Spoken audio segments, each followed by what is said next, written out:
Hello everybody, welcome along to meeting number 2 of the World GT Championship Season 14, coming to you from Virginia International Raceway. It's Paul Smith and Peter Mackay here in the World GT Championship commentary box for you here on RaceSpotTV.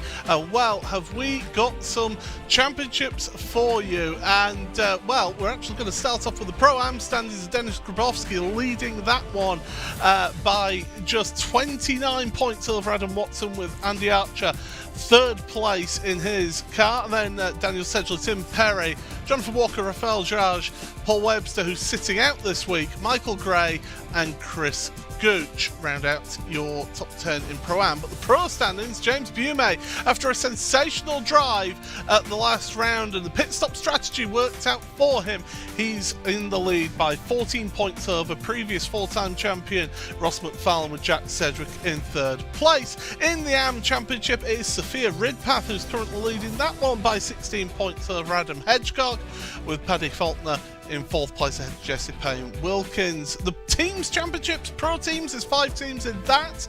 Altitude Esports lead that one by 51 points over the Apex One with Simutech team. And then in your AM Team Championship, it's just 9 points that separate Altitude Esports White and Olympus Esports Titan, with Fat Atom Racing rounding out the top 3 in your AM Teams Championship. So you see the rest of the order there, but we are getting ourselves ready for the start of this race. So let us take you through your starting grid. James Bume for Altitude Esports is sharing the front row with Matthew Victorino, who'll be hoping for a better round than last time out at Sebring. It's an all Pure Sims Esports second row of the grid, with Alexander Davidson and Ross McFarlane sharing that row. Jesse Stevens finishing off that trifecta of cars for Pure Sims Esports. Liv Sebastian for 3M UK and sharing that row number 3. Row 4, it is Mark Fletcher from Altitude Esports along with Dennis Grabowski, your top Pro-Am driver. Adam Watson there on the 5th row of the grid with Steve Mello alongside him. Marcin Rybicek is there sharing row number 6 with Michael Gray, the 3rd of your Pro-Am drivers for Full Tilt V Motorsports. On the next row of the grid, row number 7, it's Daniel Sedgley, and the first of our AM drivers on the grid, 14th for Fat Atom Racing's Josh Booth. Ethan Critchley, after that sensational pole position last time out, not able to repeat things for Fat Atom Esports. He's on row number 8 with Richard Simner alongside him. Lewis Bibby and Nicholas Bocage rounding out row number 9. 10th row of the grid for Phil Samways, and sharing that alongside him is Sophia Ridpath, who had a great race last time out. Jack Osborne and Michael Rack then share row number 11, with the 12th row of the grid with William Guthrie and Matthew Loveridge. 13th row, Morgan Butler and Ben Gregory resume battle between those two, with Andy Archer and Paddy Faulkner then on row number 14. The 15th row of the grid is Chris Gudge and Jesse Payne Wilkins. Last few cars on the grid, Jack Sedgwick not able to get a competitive time in there down in 31st. Let's see how he goes on in this opening race of the night. Alongside him is Lars van Rijn. Adam Hedgecock and Paul Quist is alongside him, with Nathan Healy, Andy Jones, and the last car is Rafael Trajaj for Semper Racing. Well, I said he is here alongside me. Peter Mackay, welcome along to VIR, and what a challenge these drivers have for them tonight. Thank you, Paul. It's a pleasure to be here alongside you, as always, here on Monday nights on RaceSpotTV for the World GT Championship, and I am delighted that we've gone to VIR. This is a circuit which we don't see too often here on iRacing. It's just had a bit of a refresh, which might be why it's been brought onto the calendar. But as soon as I saw it on the calendar, I thought, yes, this is a wonderful place. It lay dormant for such a long time, but it was revived by a wonderful consortium of people who got it together and built this incredible facility. It's now led by Connie Nyholm, and it's one of the best racing facilities anywhere in the world, and home to the first ever IMSA race as well, won by Hurley Haywood and Peter Gregg in a Porsche. Yeah, certainly. It's a track steeped in history. One thing with iRacing doing the refresh here, though, unfortunately means that we do lose the oak tree that we used to have here going onto the back straight. It was lost. It would have been there, right there on the inside of that corner. It was iconic in the world of motorsport, and well, it is no more, not even in sim. That's right. There was some other little details on the old scan of the track which were quite amusing. One was an advert for a particular car company that did champion diesel technology and don't anymore. I'll just leave it at that. You can look it up. But yes, it's the actual nature of the track, the curvature of the track follows the contours of the land. And actually, the two brothers who initially started the circuit out, they had a Mercedes 300 SL convertible, and they threw sandbags out the side of the car to map out the track, and they thought, oh, this looks quite good, and so it was born. Some of our drivers giving us insight into their races, and we will check in with them as we go along in this meeting. It is two 40-minute races. Nearly getting ahead of myself there. Two 40-minute races here tonight with a reverse grid in race number 2. So getting yourselves a good result here in race number 1 is key. But you will see that iRacing Porsche 911 drop off to the driver's right into the pit lane, and we're now under control of James Bume, and they're all getting checked up here as we're getting set for the start of this race. James hits the loud pedal, and we're underway for racing action here at Virginia International Raceway. Green flag in the air, and we are down towards the horseshoe for the first time into the braking zone. And does everyone get through nice and clean? So far so good. I think there has been one or two have little instance, but we do carry on with green flag racing here in towards NASCAR Bend, and then the left-hander that takes you in towards the snake through these turns. It's a real tricky, narrow one line through this section here, through the snake. They go at 6 and 6A, and then head towards the S's, and this is a real test of the cars handling through here. Yeah, this is where the aero of these GT3 cars really comes into its own, because you're back, forth all the time through the S's. The reason why that is the way it is, that curvature, that constant back and forth, because it was cheaper than moving the land and going straight through, so it was actually less expensive to get the land and the racetrack moving with the land rather than moving the land altogether. But James Bume, great start to the race onto the back straight for the first time with Victorino right in behind him. Victorino was looking very, very strong at Sebring a week ago, but crashed out of the race, and he'll be looking really keen to set that score right and get some good championship points on the board and try and mount his comeback. Yeah, this is going to be important for him. He's behind everybody else here in the championship standings as we end the lap number 1 through the roller coaster they go for the first time, and across the line they will see themselves. And everybody is still running here in the early going. Josh Booth, who was our top qualifying arm, has dropped all the way to the back of the field, so he's had issues on that opening lap along with a couple of others. But it is at the front. James Bume then for Altitude Esports along ahead. The Impulse Racing, Matthew Victorino. Alex Davidson for Pure Sims Esports, 3rd place for him in front of his teammate Ross McFarlane. Leif Sebastian has actually moved forward a place over Jesse Stevens, so it's a switch of 5th and 6th place. And then Dennis Grabowski already starting the climb forward, the top Pro-Am. Adam Watson actually lost an AM place in the start of that race, down to 11th behind Michael Gray. Unfortunately, we've had a couple of takers to the pit lane ahead of schedule. Jesse Payne-Wilkins and Daniel Sedgley both having to come to the pit lane and use up their fast repair, so effectively a spare car, and head back out into the action. So not an ideal start to their day. Here at VIR, there's big runoffs all on grass. The problem is when you get onto the grass, it's very difficult to get back. You have to take what feels like forever to get your car back onto terra firma and continue again. So watch out for that. As Macho Victorino dips a wheel on the grass going along the straightaway. Yeah, that's the undulation that you mentioned, Peter. You've seen that really be here and through, down, plunge downhill once again. It's a sensational part or a piece of racetrack, and there's a lot to be said about a racetrack going to the undulations and the elevation changes of the natural land rather than bulldozing it and forcing the elevation change. There goes Victorino down the inside of 1. And can he hold it to the inside? Bume's wide. He's on the dirty line there and he's lost 1 place. Fortunately for him, though, Alex Davidson was not close enough to take advantage of that. So just the 1 position lost for James Bume. Very good move there from Macho Victorino. We saw him do this in the endurance round, the hour and 45-minute race at Sebring last week. Yes, he crashed out of the race later on, but before that, goodness, he was flying, and this is what he did. He wants to get ahead early and break it. That's Josh Booth, the McLaren, deep in the tyre barrier there in the opening sector.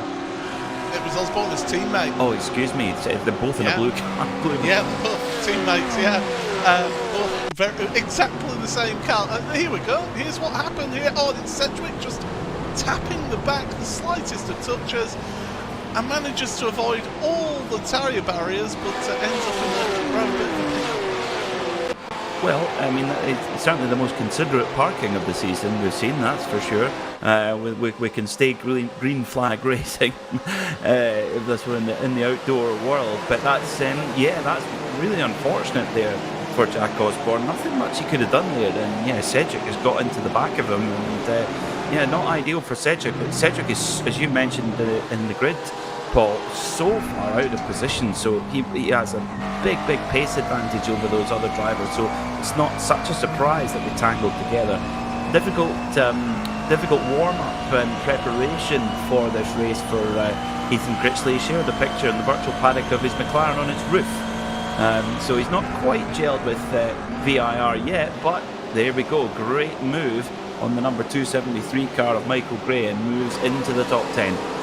The last of the light breakers there, because Michael Gray in the Audi is not shy at braking. Two of the oldest cars in the grid, isn't it? The Audi and the McLaren here. So, both cars slightly compromised in terms of when they're competing against the new 911 and the other cars. I think the Audi, the Audi looks positively futuristic compared to the McLaren, and the McLaren is a seriously old car. That is a McLaren MP412C.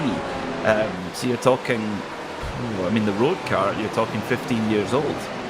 So it's a seriously old car that now. Audi depends on which generation of R8 LMS. It did have an Evo kit a couple of years ago, but I don't think that's not the Evo version. It's pre-Evo, yeah. But it shows that with the balanced performance here, still really competitive and able to compete. We saw with Ethan Critchley getting that pole position last time out, getting 4th place in the end in the opening round of the championship. He sort of staked his claim into to trying to get good results in his promotion to pro. We've got drivers dropping down the order.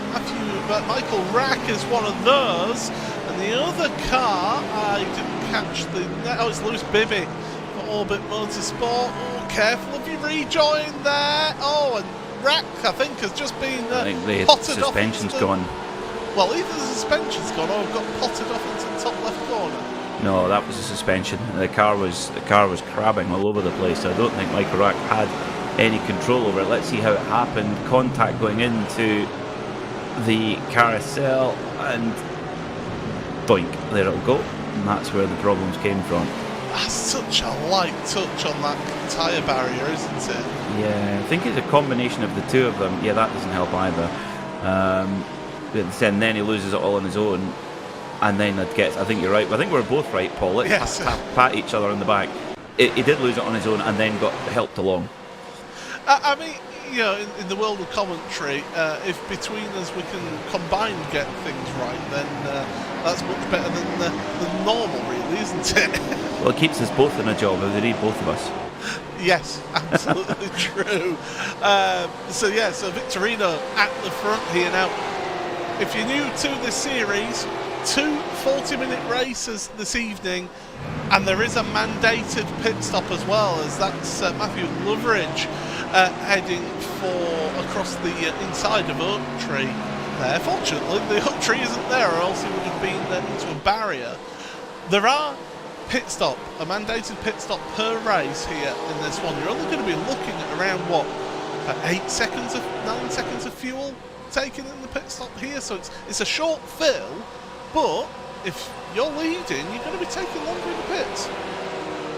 Yeah, that's right, and it can be such a fine margin that decides these feature races, depending on how clever you are in terms of the fuel usage. And if you look at the 2 Pure Sims BMWs, particularly Ross McFarlane, he's a master of that, of just conserving fuel and just almost keeping his powder dry until later in the race, and then just appears as a threat. But yeah, it's really interesting here with the feature races. One quick sprint, pit stop, and then back out into action again, and you see how much the driver just monstering the curbs there, keeping the foot in it all the way through. And then this section here, the snaking S-bends, to the left and right again, quite a lot of curb, and a bit more curb, and then a bit more for good measure. And then it's this really tricky left-hander here, very easy to run out wide.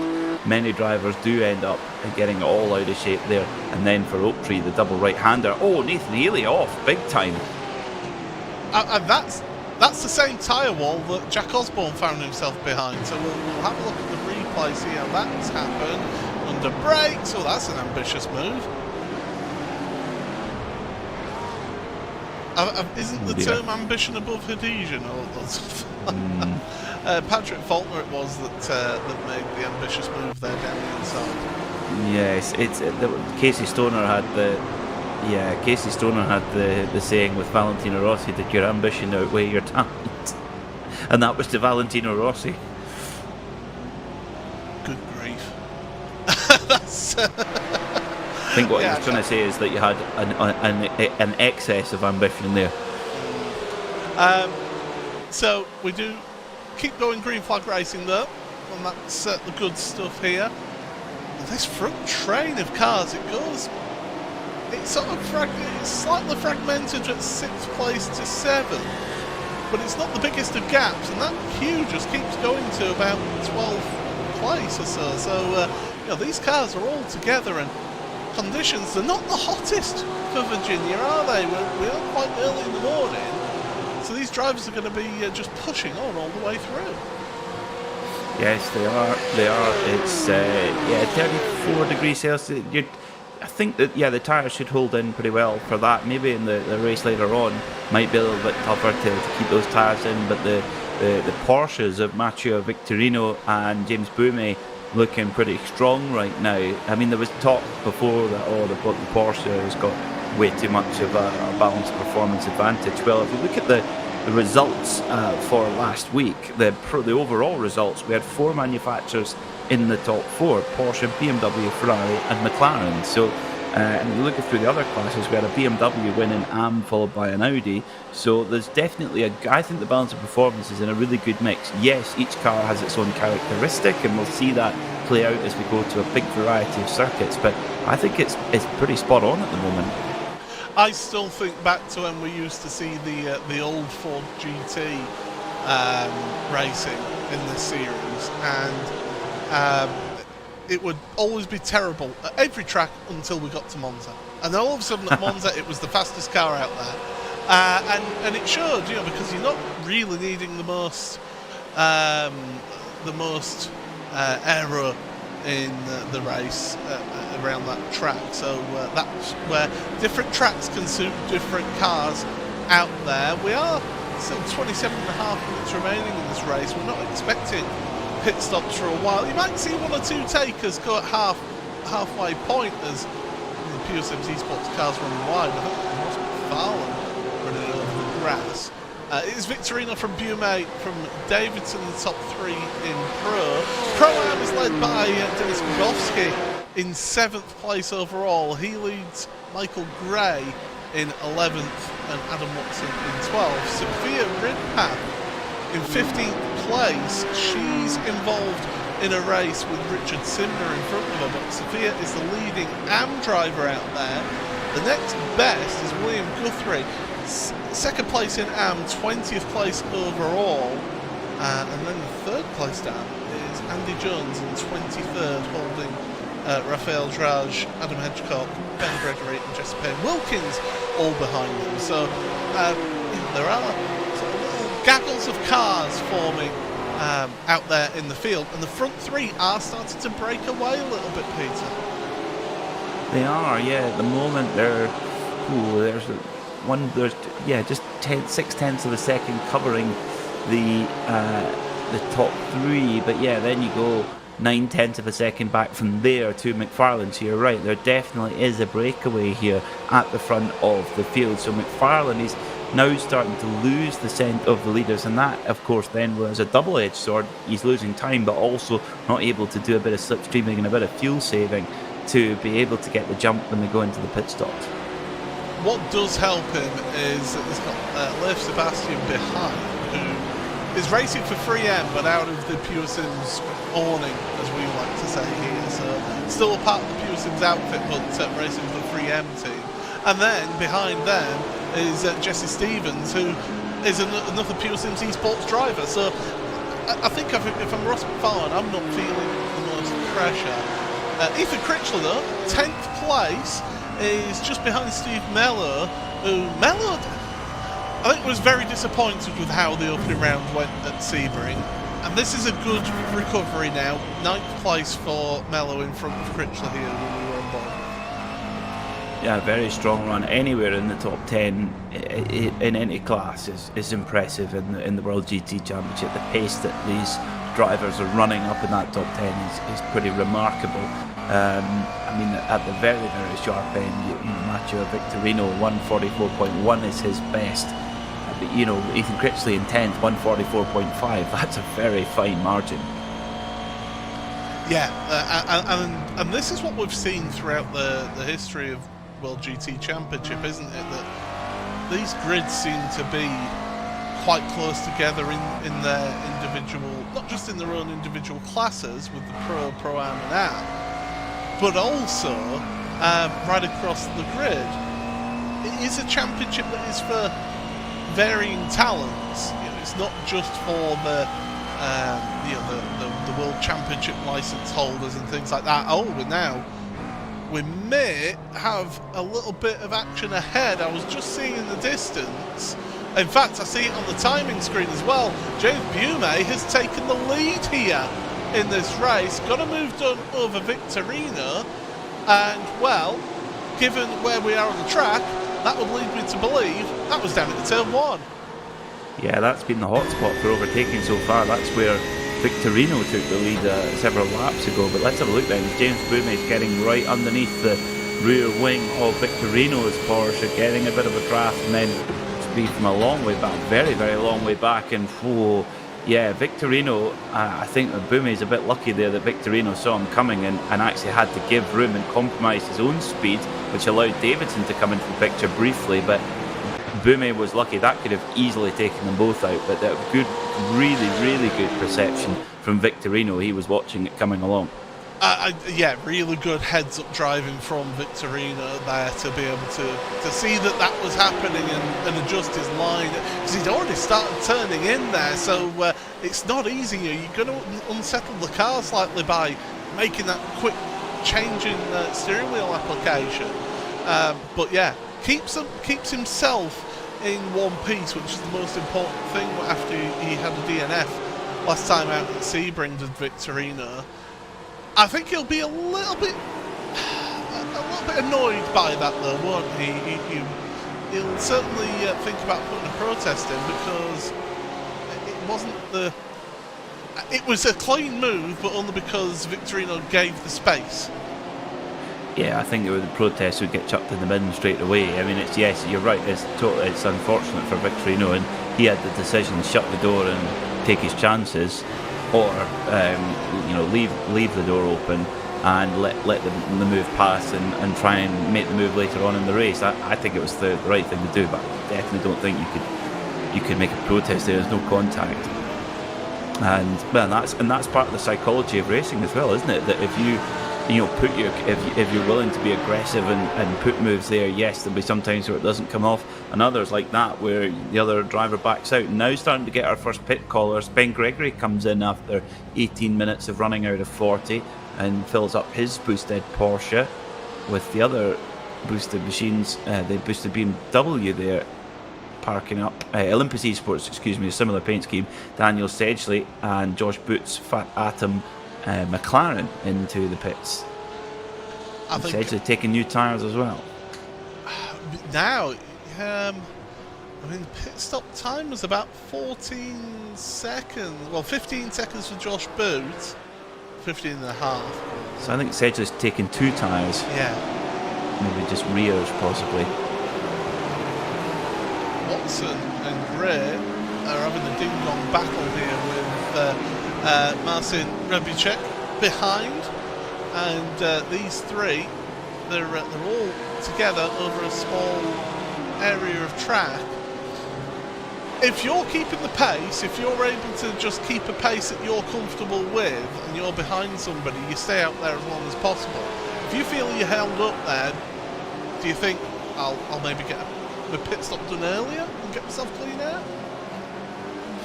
Ooh, yeah, I think if you are getting held up, it's definitely a good idea to pop in and get your pit stop done and just try and get a bit of clear air to put the pace that you know you can release. However, if you feel you're in a good rhythm and in a similar rhythm to those around you, then definitely stay there. Jack Sedgwick in his Ferrari, not an ideal grid spot. He started very close to the back after he had set a time in qualifying, Paul. It wasn't as if he didn't go out at all. So I wonder, it is quite easy to break over track limits over a curb here at VIR, and it's a long way around to start another lap. That's a long pit stop as well. This is a long pit stop. Good point. Still stationary. He's not taking tyres either. Oh, don't say he's got a problem. Is he even in the car? I don't know if he's actually in the car or not. Well, what that is... Oh, no, he is. He's still in the car, but this is a long stop. I mean, you can see... I mean, you talk about a minute for it to do... If you were to do separate fuel and tyres. I'm wondering if he had some sort of damage there. But then he has a fast repair he can use. But is he saving... I don't know. Why would you say you wouldn't save it for 19 minutes? No. Very strange there from Jack Sedgwick. Race leader in the... a race leader has gone through. So Matteo Victorino has gone into the lead then as James Bumy has pitted. Yeah, Bumy was in the lead, remember when he'd made that move. Yes. But yeah, as they cross the line, Victorino takes the lead of this race, and this is just after the halfway point, 18 minutes and 36 seconds remaining in this race. I don't know if I like this tactic from Bume or not. If he comes out into clean air, then yes, he can get his head down and really push on. But if he comes out in traffic, and looking at my track map, I think he has come out a little bit behind some traffic in front of him. Yeah, you can see them there. And those are cars that have yet to stop, so they'll be lighter than him. God, could this hold him up? Well, so the next car up is Rafael Drachaz in the Ferrari. Now, Rafael, pick him out on the timing screen, see where what his last time is. Last lap was a 45.7. 45.7, thank you. Yeah, they're about 1.5 seconds apart. So at the moment, I would say the gap there is a couple of seconds, something like that. So yeah, it's 1.3 right now. So he's got about a lap of clean air, unless Drachaz decides to come into pit lane in this next lap or two. Victorino in, as is Davidson. Yeah, so we're getting a bit of a pit party here. Thank you very much to Charles as well in the YouTube chat for pointing out maybe Jack Sedgwick was speeding on pit entry, and that's why he was held for so long. Great call. That's exactly what it is. Yeah. Yeah, thank you very much, Charles, for pointing that one out. We've got Victorino, Davidson, McFarlane, Fletcher, Gray, Ridpath, Butler, Andy Archer, William Guthrie, all onto pit road. Those that have stayed out, though, Jesse Stevens, Lev Sebastian, Dennis Grabowski, Steve Mello, Ethan Critchley, Adam Watson, Marcin Rebichek, and Phil Samways. But the one to look out for is that driver there, James Bume. And does he come out behind? The answer is yes. Yes, he does come out behind Victorino. I wondered if it was the right call or not. Well, he's come out behind now. Yeah, and Victorino just had a little bit of a delay there behind one of the Audis. So, to me, that's just kind of as you were, because Bume and Victorino really were. They were trading positions back and forth. Yes, Bume has dropped it for now, but they're definitely in a tight battle there. Those two Porsches, and right behind them you've got Alex Davidson as well, who's right there in the fight, as is Ross McFarlane. So just waiting for it to shuffle out now. There's 8 drivers who are yet to pit, who are getting fairly close now. Yeah, just over 15 minutes to go. You see the amount of pit stops there. Those who have yet to pit head on to pit road right now. It's a trio of Porsches onto pit road, and then the BMW and McLaren, and the rest of them heading onto pit road now that have not pitted. I expect to see Phil Samways heading on to pit road in just a moment or two's time as well. But these are the final pit stops. Now, where does Stevens and Sebastian come out in terms of that Victorino, Bume and Davidson fight? They were behind Ross McFarlane before the start of the pit cycle. How will they fare? Slightly shorter pit stops for them as well. Here comes the leaders across the line there. There's the 2 Porsches out of pit road, and they have come out ahead of Ross McFarlane. So McFarlane's lost 2 places there. Yeah, not ideal for Ross McFarlane at all. So he's got the 3M Porsche ahead of him of Sebastian Leaf, or Leaf Sebastian, excuse me, and then Jesse Stevens up there in 4th as well in the Pure Sims Porsche. So not ideal for Ross McFarlane. He's going to be now looking towards the reverse grid race to see if he can make something happen then. It's not a guarantee that it'll be a complete reverse. Of course, we have the spinny wheel to decide how many cars are reversed, as Paul Joseph Clift comes in for his pit stop in the Porsche, takes on some tyres as well while the fuel's going in, and off he goes. So I just don't think you're gaining enough taking the tyres.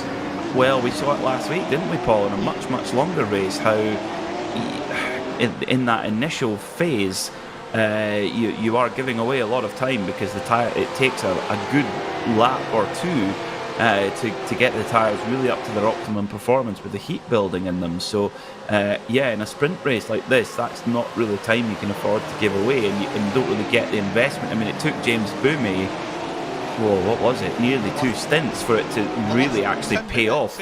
Yeah, and you just don't have that in a sprint race. Certainly don't, no.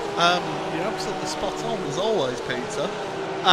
Victorino then. Matthew Victorino leads this race from James Boumé with Alex Davidson in 3rd place. That top 3 has not changed since the pit stops.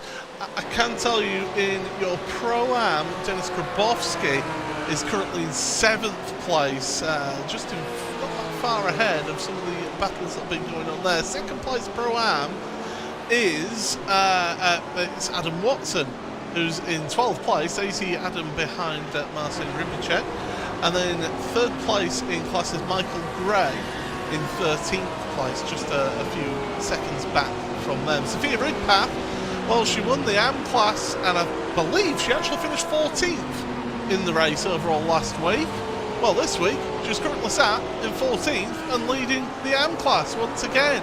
So it's a good drive for Sophia, and she's doing well. She has got Morgan Butler, though, trying to catch up to her. The next best AM is William Guthrie, who is in 18th place, and Andy Jones, who are in 21st place. So that's where all the top 3s are in the different classes. And, well, it's certainly been... it's had its moments as this race, but I think this is slowly building towards a crescendo here, Peter. That it is, yeah. You've got the top 3 cars virtually on top of each other. Mathieu Victorino in the Impulse Racing Porsche, the Altitude Esports Porsche of James Boumé, and then the Pure Sims BMW of Alex Davidson. A real stalwart of this series, such a strong driver is Alex, and Pure Sims making the switch from the Ferrari to the BMW for this season. You'll be hoping that's a decision that pays off. But these new Porsches look very strong. They're going to take some beating as well. But Victorino, this is exactly where he wants to be after it really was bitter disappointment for him last time out, with a clash with a backmarker taking him out of the race. And yeah, it was he had the chance at the win, and yeah, threw it away effectively. 6 of the top 10 are Porsches, so it does seem to be a bit of a Porsche track here, but that's across 3 teams, 2 of which are Pure Sims outfits. So it's definitely I said 2 or 3 teams. It's 2 of the 4 teams that are Porsches in the top 10. Get your maths right, Paul. They are from the Pure Sims outfit, so that there are some working together. But yeah, that Impulse Racing and the Altitude Esports car at the front there in their Porsches. But Alex Davidson is just biding his time in that BMW, and I just feel that he's not quite got the out-and-out pace of the front 2 here, Peter. I just think that he's just sitting there waiting for those 2 to make a mistake in front. It seems that way, yeah. Ross McFarlane has made his... Ross McFarlane is now being caught. He is in 6th, but Denis Grabowski, the Pro-Am leader in the jet black Porsche right behind him, is really caught up. So Grabowski could be causing even more pain here for Ross McFarlane. So yeah, it does seem that the Pure Sims BMWs are maybe not quite in the pace that they want. Coming back to the balance of performance, you look at the AM class, there's definitely an argument, for sticking, or in any class, but the Sophia Ridpath is demonstrating it beautifully. She's stuck with the same car that she drove last season. Many drivers have switched, and that takes time to build. There's setup information, all that kind of thing. Sophia Ridpath has got a lot of mileage in the BMW, and she's stuck with it, and that's an advantage in itself. If you've switched the car, there is a learning and a bedding in period, which it inevitably has to be served by a driver of any level. You see that little switch on the exit of left hook, not left hook, NASCAR, that Ross McFarlane had there. So BMW just a little bit unstable in the curbing area there through that section of the track. and he's really pushing those track limits, going on just wheel into the grass as well on the exit of that very high speed turn 10. It's a really tricky corner. You mentioned it on your little bit of a guide around the lap, Peter, earlier on. You come through that turn 10 and the track just, you go over the crest and it just drops away, and the car always wants to understeer there. It does, and it's just because it's blind, and trying to pick the apex is really difficult, but it's so easy when you're to just get it that touch wrong and you're onto the grass, and then you are just a passenger. As Grabowski lost a bit of time there, getting in a bit too hot on the brakes. He picked up a really good toe from the BMW of McFarlane ahead of him, and I think just didn't quite spot his braking point perfectly, and nearly ran into the back of McFarlane, ran a little wide and lost some time. Meanwhile, a little further back, battle between Niels Buchage and Phil Samways. Phil in one of the very few Mercedes AMGs in the field, and Samways runs a little quite deep into the roller coaster, but just about hangs on to it as well, and that's where that big Mercedes will feel a little bit cumbersome compared to the slightly more nimble Porsche. Yeah, but what that Mercedes does have is it certainly does, and it can pull the skin off a custard. Can that thing? It's got a lot of grunt. But into turn 1, onto the brakes, and Nils just not able to make that work. Nathan Healy has stopped out on track again. My timing screen is showing me, so there he is in that full tilt VIR Autosport car. It's not been the opening race that Nathan would have liked to have happened, and carrying too much speed, is it? No, that's fine. To the left here, and there, carrying just that little bit of too much speed, and that's something we haven't seen for a while from the Audi, just the back end just over-rotating. Yeah, that is a perfect example of the twitchy Audi R8 half spin of old. So yeah, it still can happen. There's so many changes of direction here at VIR, and a lot of kind of on-off throttle, so it is easy to do that, especially later on in the race when the concentration levels are really under the microscope. 6 minutes and 15 seconds to go, so time-wise 4 laps or so till we reach the checkered flag, and it's still Victorino who leads. He's got the best lap of the race as well by just a tenth of a second from James Boumé. Have you seen the last lap for the top 3? There's 18 one-thousandths of a second separating the last lap between the top 3. Pretty impressive, yeah. Pretty impressive. It shows how close in pace that these 3 are, and this is part of the reason why they're actually struggling to just get past each other, isn't it? Because they're so close to the match. That's right, and I think it's going to take a big lunge from from Boumé if he wants to try and get past Victorino here. He's just got to try and hassle him into a mistake. You can have a go at the carousel, but it's huge risk, and we often see it going wrong.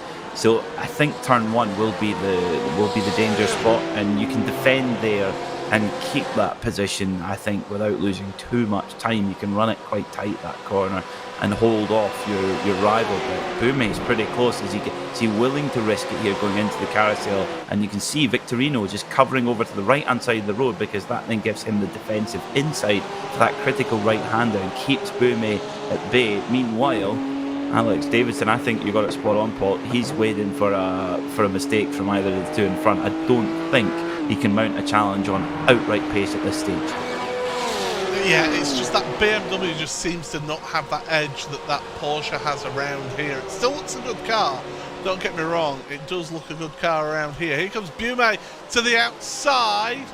Not going to make that move, but try and cut back, duck under. It's always going to close as that gap though through that opening turn in towards the double left here then, and a little bit wide from Boumé. That's going to cost him some time. Here comes Davidson trying to take advantage of that. Thank you very much. I wait for the mistake. It happens. I take second place. And that was all it took. Just the slightest error from James Boumé, and Davidson was right there. He was prepared for it, ready to pounce, and that's exactly what he's done. And with 3 minutes and 50 seconds on the clock, that has also given Victorino, and in the context of this battle, a big edge. The gap now up to 1.2 seconds. Can Davidson and Boumé chase down Victorino now? It's going to be really tough indeed. Matteo Victorino has played this one perfectly. He didn't get the result he wanted in Sebring, but a win here would put his championship charge right back on track. I think coming out of the snake underneath the bridge, he would have looked into his rearview mirror, and gone, "Oh, those cars are smaller in my rearview mirror." Excellent. Thank you very much, chaps, for swapping places, slowing each other down. So that's what's happened there. So Davidson, who of course last season was one of the challengers for the championship, don't forget, he's somebody who Pure Sims put their support behind partway through the season when Ross McFarlane realised he just wasn't going to quite get the championship. But look at James Boumé now in that Porsche, a little bit lower slung. It is a wide car, is that Porsche, into the braking zone. Around the outside. Oh, if you can stick it out there, you can get the inside line for the next corner, but no. Davidson's got that inside line, he got it covered off, and he keeps that second place. Yeah, great stuff there as well. Brilliant quality of driving we're seeing as well in the front of the field here in the pros. Good, hard racing, but very close and very fair between them all. But Victorino right now, he coming through toward, running up the hill towards the S's, and it will be, we're now on to the penultimate lap, and he'll be just praying that it's a very low number on our reverse grid draw. Well, this is it. This is going to be Matthew's first experience of the reverse grid draw, and it's where that experience of people like Davidson, Boumé from last season, McFarlane, those drivers who are experienced in this championship of working their way through a field, I think that's where championships can be won and lost in a championship like this. And that's how Ross McFarlane has won titles here in the World GT Championship, also in the World Touring Car Series, which covers a very similar rule set, and often made his points up on those reverse grid races. And it's also having the experience in the championship and knowing how certain drivers react in certain situations. Can you put in a nose in on somebody? Will they see you? Things like that. Will they shut the door on you into a braking zone? These are things that Ross McFarlane has a very thick form book in his pocket, knowing exactly what each driver's likely to do. That's all discovery really for Matteo Victorino. So I'm fascinated to see what happens in race 2. Oh, Davidson makes the very similar mistake that Boumé made, just running very deep and open the gap up as well. Now, can Boumé go for the cutback here? No, Davidson sees it coming and covers the inside line as well. Brilliant racing, but for second and third places, and this of course is allowing Victorino to cruise to victory. Yep, we have started the last lap of this race here then. It is Matteo Victorino with a 2-second lead over Alex Davidson and James Boumé. Boumé, who we're on board with right now from Altitude Esports. He's trying his best to get back onto the second step of the podium. He's lost 2 places in this race after starting on pole position. James looking towards the end of the lap. Oh, that's going to be a tricky move around the outside, but if you can hold Davidson to an inside line, get the better run out the corner, you can then carry the speed down this back straight. Victorino is away. It would only take a mistake at the end of the lap that would give these two any hope of a victory, but look at that now. That BMW's got a bit of grunt behind it as well, but here comes the Porsche, not quite close enough to make the move for the third place James Boumé, but at the front, Matteo Victorino. What a drive for the young Swiss driver. He's coming through the final corners. He's going to see the checkered flag waved by Barney the flagman, and it is going to be race number 2 of the season, and it's win number 1 for Matteo Victorino of Impulse Racing across the line, absolutely neck and neck, but it's Alex Davidson who just gets that position in the end. Best Pro-Am is Dennis Grabowski, In 15th place, though, is going to be the best placed AM driver of Sophia Ridpath. So she's going to find herself just behind Morgan Butler, but it's going to be an AM win for Sophia. So Dennis Grabowski with the Pro AM win, Sophia Ridpath with that AM win here today. And we said it was going to build to a crescendo. It wasn't quite a crescendo, but it was certainly close at the line. Yeah, that was pretty exciting. I was surprised how much Bumi was willing to put it on the line there to try and get the victory, and to try and get second place. That was the thing. It wasn't even for the victory, and yeah, it was just diving back and forth, nearly tipped the wheel on the grass, going through the second part of Oak Tree. So yeah, really exciting there as well, but very well defended from Alex Davidson. And I had the same conclusion as you, Paul. That BMW doesn't appear to have the kind of nimbleness and the handling that the Porsche has got in those slow technical sections that's so important here at VIR, but down the straight it's still got some grunt. Okay, so that is the end of the opening race of the evening, but we will go to the spin of the wheel and find out who is going to be on pole position here for the second race of the evening. That wheel will slowly come to a halt, and where it stops we will find out. Oh, we just missed out. We just miss out on a full reverse grid, but instead we get 20th place is going to be on pole position, and I can tell you somebody in our chat is about to be very excited about that one. But let us take you through your race results here in the opening race of the World GT Championship. Round number 2, and it is a win for Impulse Racing's Matthew Victorino, who wins that one by 2.8 seconds, but that does not tell the story of that race here today. Pure Sims Esports driver of Alex Davidson in his BMW just beating James Bume, Altitude Esports, at the line there for 3rd place. Jesse Stevens in 4th ahead of Leif Sebastian in 5th. Ross McFarlane dropping down the order into 6th place. The best Pro-Am driver of Dennis Grabowski in 7th place overall here in this race today. With Matt Fletcher, Ethan Critchley 9th, and Steve Mello rounding out the top 10. In 11th place, it's Martin Rybicek with Adam Watson then, the second best Pro-Am for Altitude Esports White. The 3rd place Pro-Am is Michael Gray from the Full Tilt V Motorsports outfit in 13th overall. Morgan Butler 14th ahead of the AM winner for Olympus Esports Sophia Ridpath.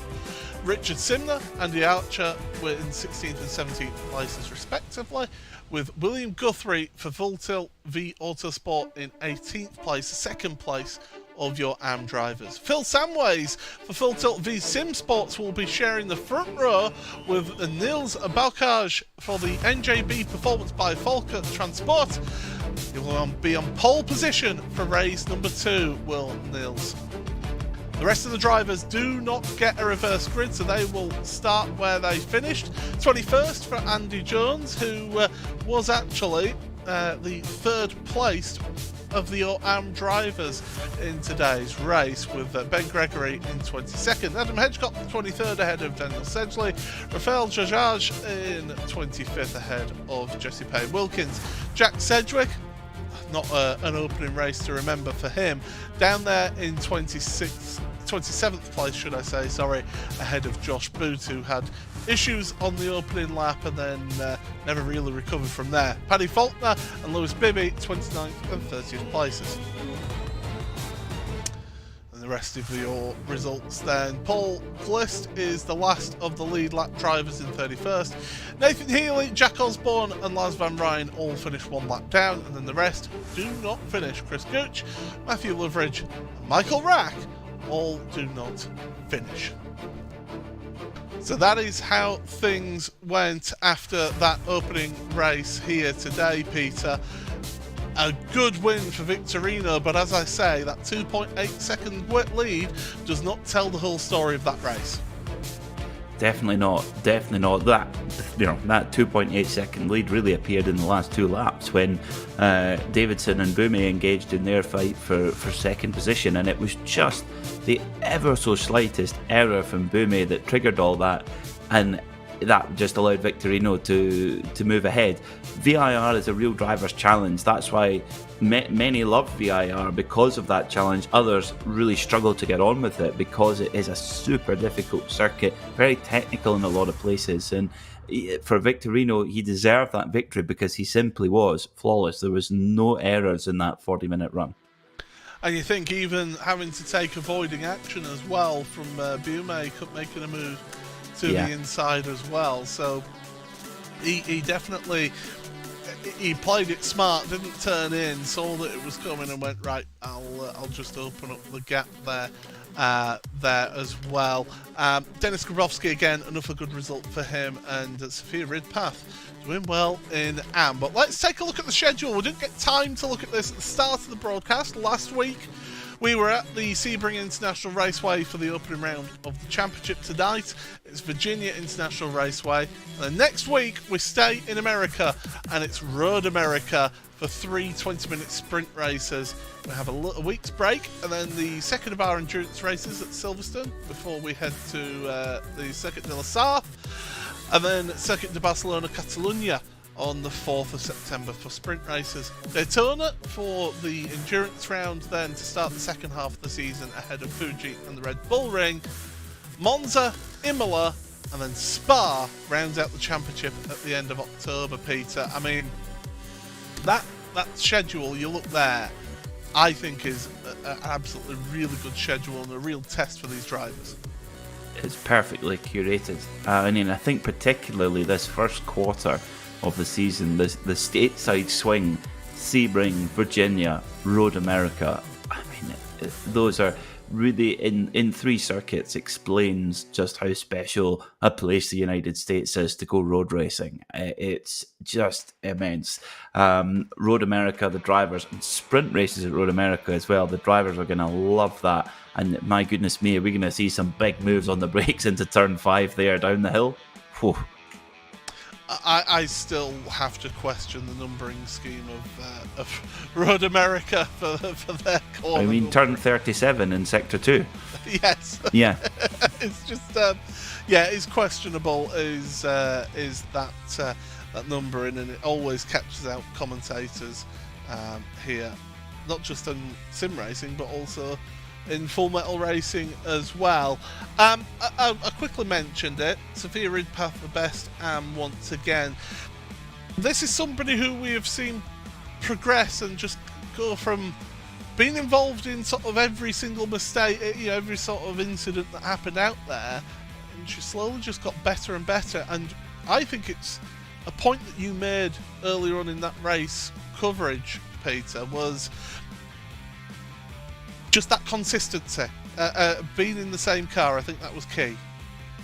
No question about it. This is pace that has been shown, that was shown all last season. This pace is not a surprise in the slightest from Sofia Ridpath. But for whatever reason, poor Sofia just seemed to end up in other people's incidents, and as you said, a lot of things not of her making. It was just bad luck after bad luck, and it almost felt like we were a worn out record by the end of the season because it happened so often. Now it just shows you how fickle luck in racing can be sometimes. Sofia's speed is still all there, of course, and rightly, is stuck with the BMW, and that is definitely paying off as well. But she's now getting a bit of the rub of the green and is dominating that AM class so far.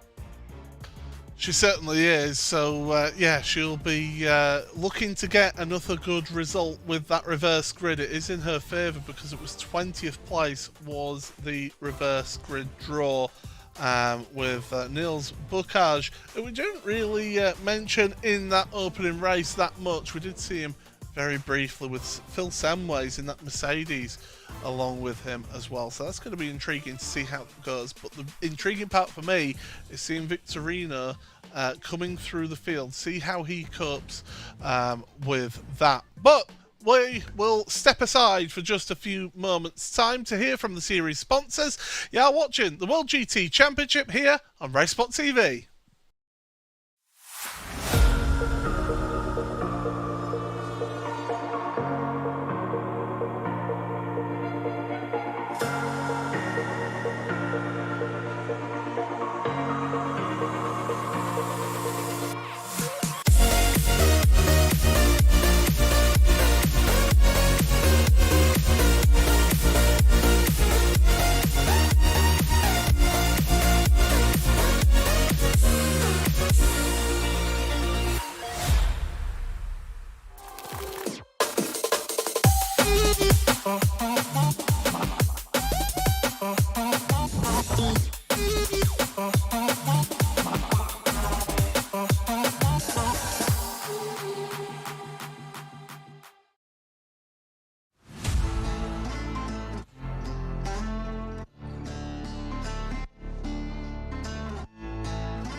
Welcome back then to coverage of the World GT Championship here on RaceSpotTV. Paul Smith and Peter Mackay here in the commentary booth, and well, what we are going to have to do, Peter, is we'll look at two of our drivers that are giving us a little bit of a view behind the scenes, Ethan Critchley and Adam Hedgecock.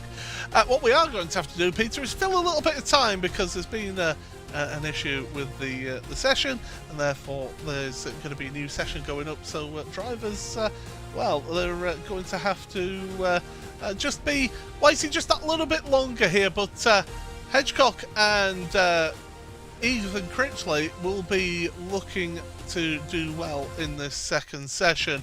One thing I will say though, Peter, these are the standings as they came into this week. If you're someone like Ethan Critchley, you'll be looking for a good second race after finishing in the top 10 in that first race.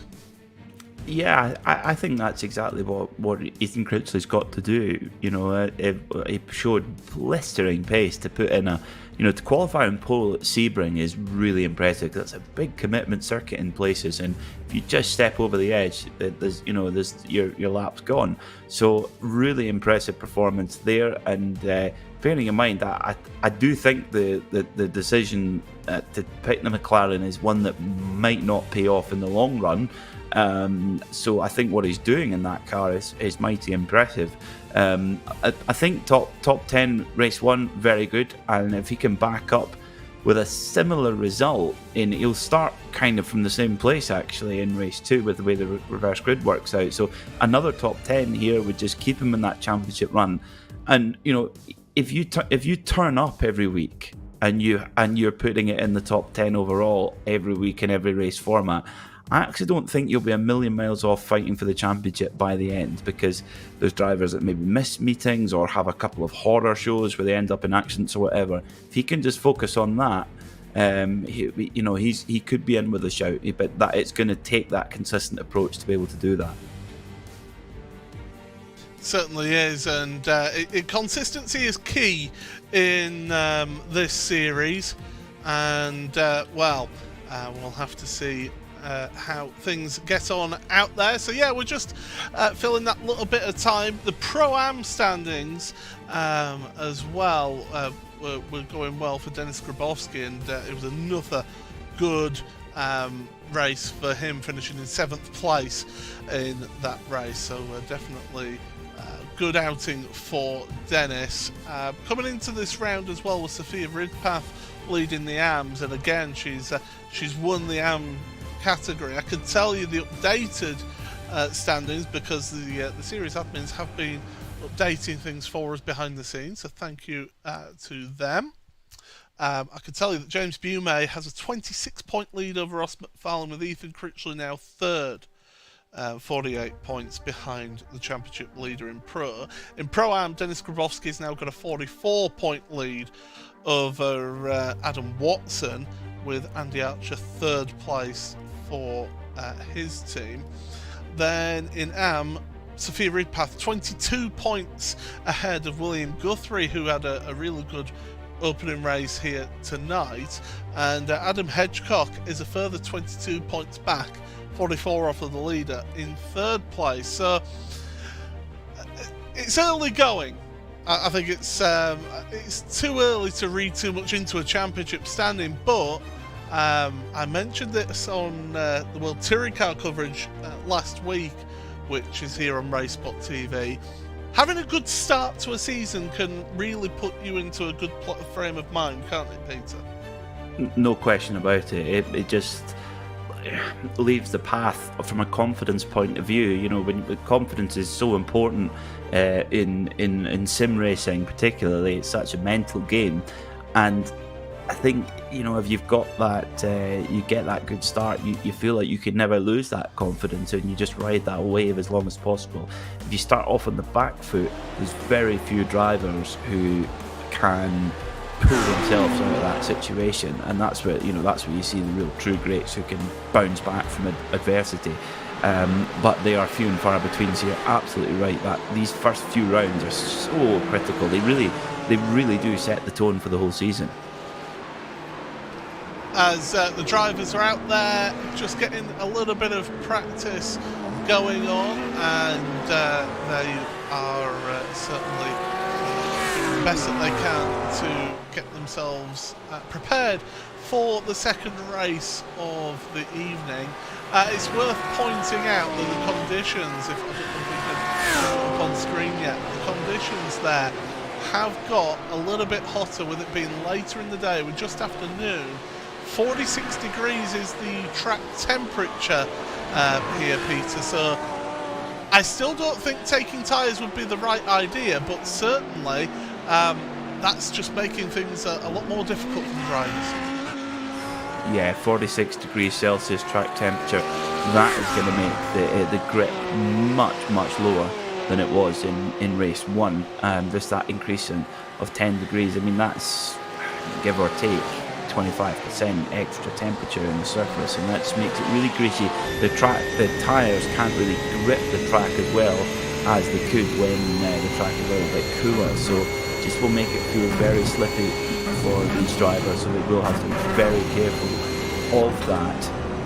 Looking at the times in warm-up, have we seen any indicative times? Yeah, so Victorino, he's a second off what he was in race 1. That's the difference.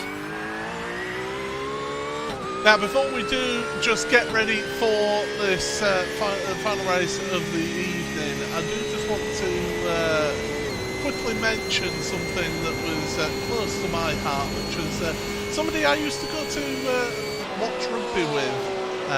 Used to stand in the terracing with us. He had his son at 16 months old passed away after complications from a bone marrow transplant, and has been raising money for Great Ormond Street, where his son Rycroft was being looked after. They've raised over £40,000 so far in that charity fundraising, when their initial target was only going to be about a couple of £1,000. So it's been incredible, just wanted to give a quick mention to Andrew and to Andrew Foster and Catherine Alport, and to say that everybody here is thinking about you. But what a great way of turning something so negative into such a positive and raising money for charity. So that's just something that's a little bit personal to me this week. But these drivers they're getting themselves prepared. They've got a minute and a half to go before the start of this race, and certainly they will be feeling that difference in the track temperature. They'll be looking at what happened in race number 1 in terms of their how they went in terms of their strategy call, and think, right, maybe we just change things up a little bit, and those that did take tyres don't take tyres in the end. Well, that's going to be the big question. What do our leaders do? And will the tyres be well past their best? I still think that point where you're trying to get heat into the tyres is on this new iRacing tyre mode, or the latest iRacing tyre mode more accurately, is kind of tricky. Interestingly, here we have James Boumet and Mathieu Victorino doing a little bit of formation flying in practice here. Is this a sign of things to come for the second race? Because Deja vu. They separated, couldn't they? It's absolutely incredible, and you couldn't separate them in race number 1. They're going to be starting together in race number 2, and they're out there in practice, and you can't separate them. This is going to be interesting. James decides to take the alternative pit lane, which I think if this was the circuit owners would be taking a little bit of a dim view to that. Yes, they keep the grass very nice here at VIR. You don't want to mess it up too much. Now, the question is, are they as particular with their grass as Jonathan Palmer is at his venues? No comment. He doesn't like drivers driving on his grass.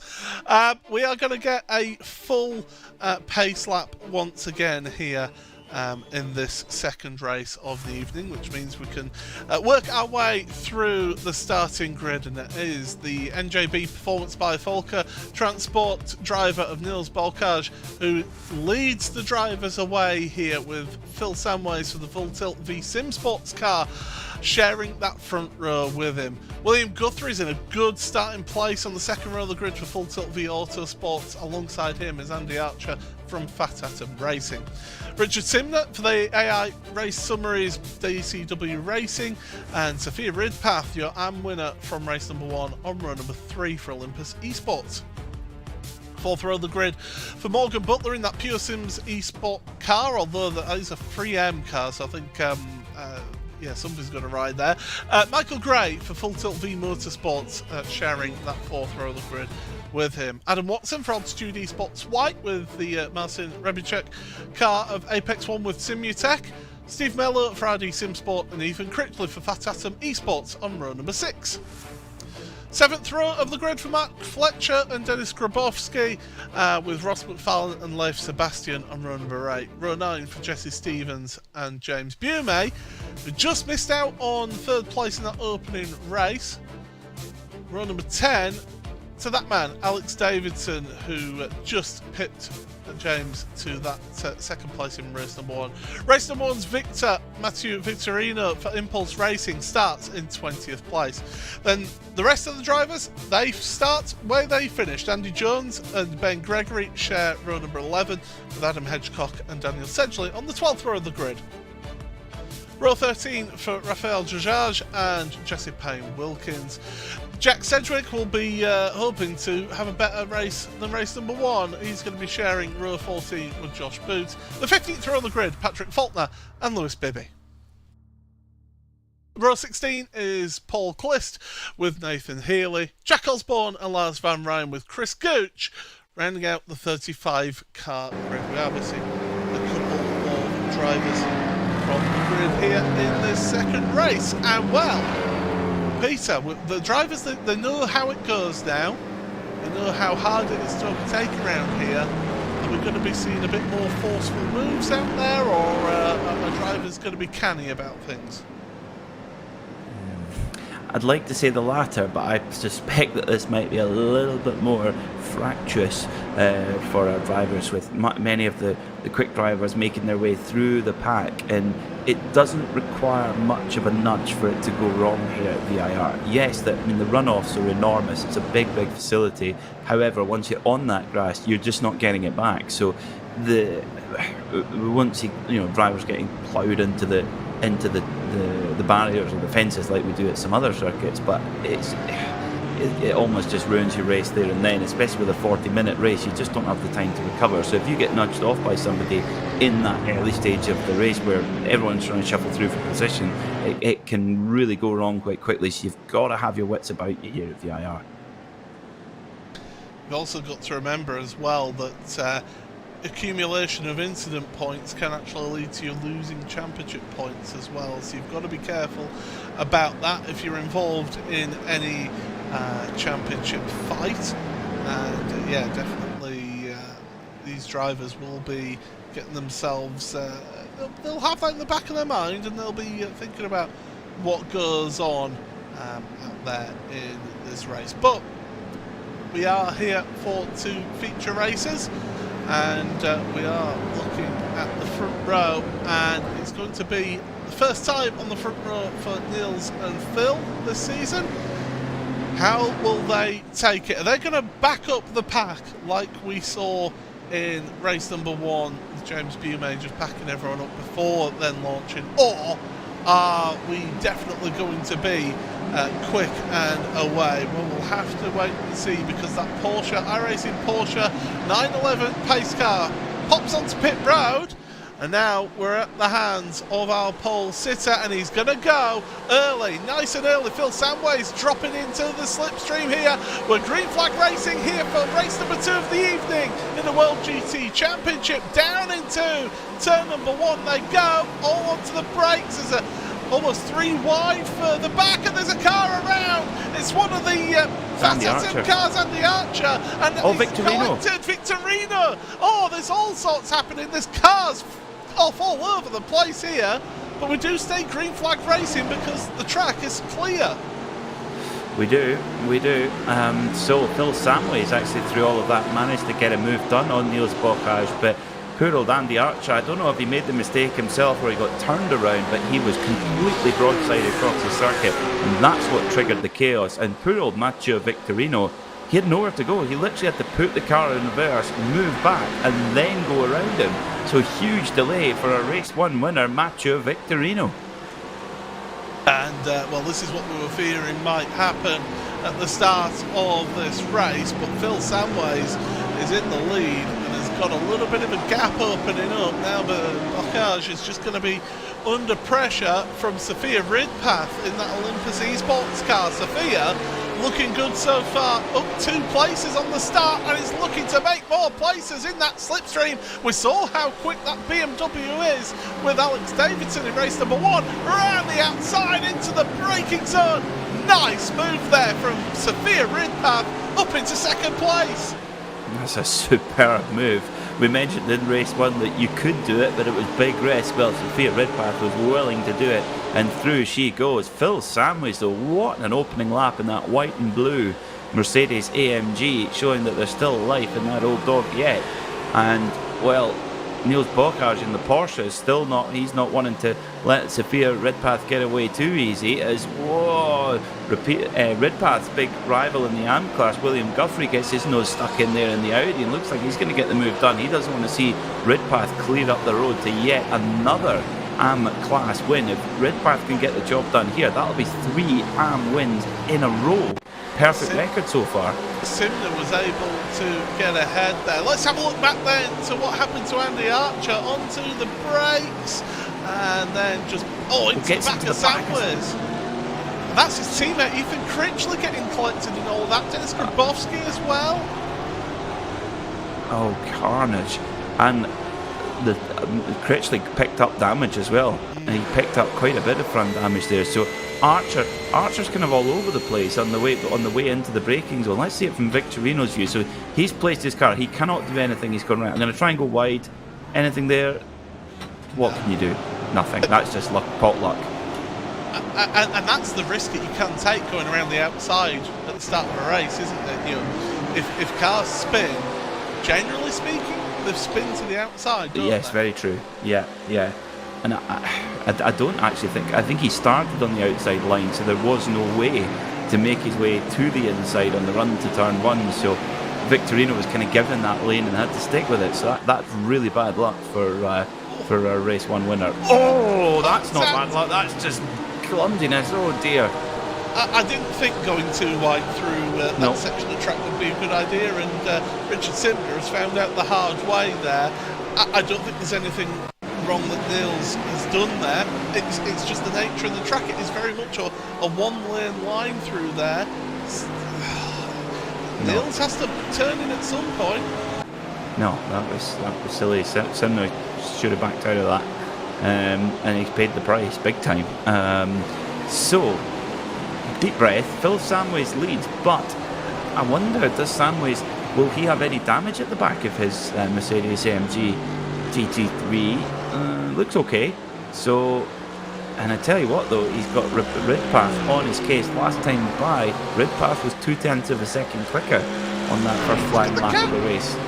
Look at the gap between second and third place. Yeah. It's huge.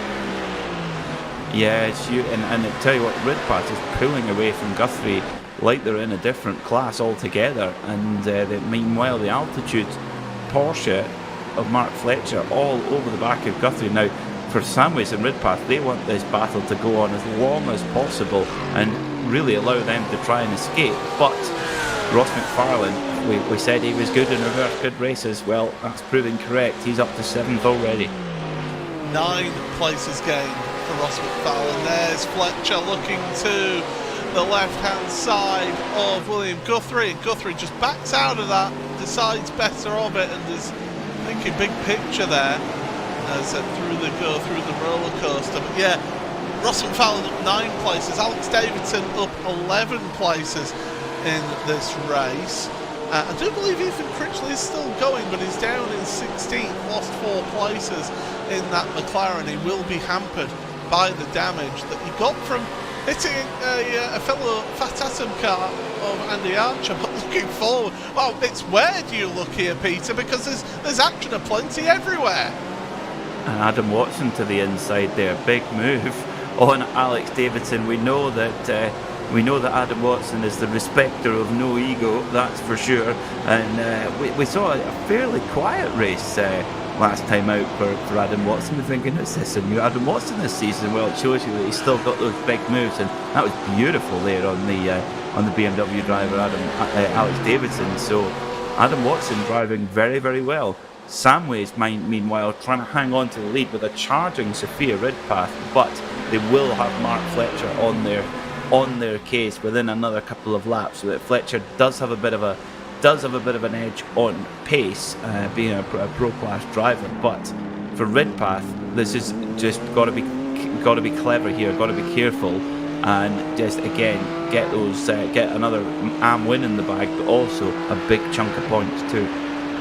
The last thing you want to do is when a pro car does come up to just park it and just say, "Go on, after you." You do want to, when you're up at the front here, you do want to be trying to box clever. You know, you want to get some jabs in rather than going for a big right hook. And Sophia, I think she's boxing clever here right now. Sat on the rear bumper of Phil Samways. That's your best pro-am is in the overall lead. Your best am is in 2nd place. Then the best pro is in 3rd place. So. Yeah, it's this is the mix-up that we get in the partial reverse grid. We had a 20-car reverse. We very nearly had a 35-car reverse. It was just a slight tweak, and that would have been there. But yeah, very, very exciting.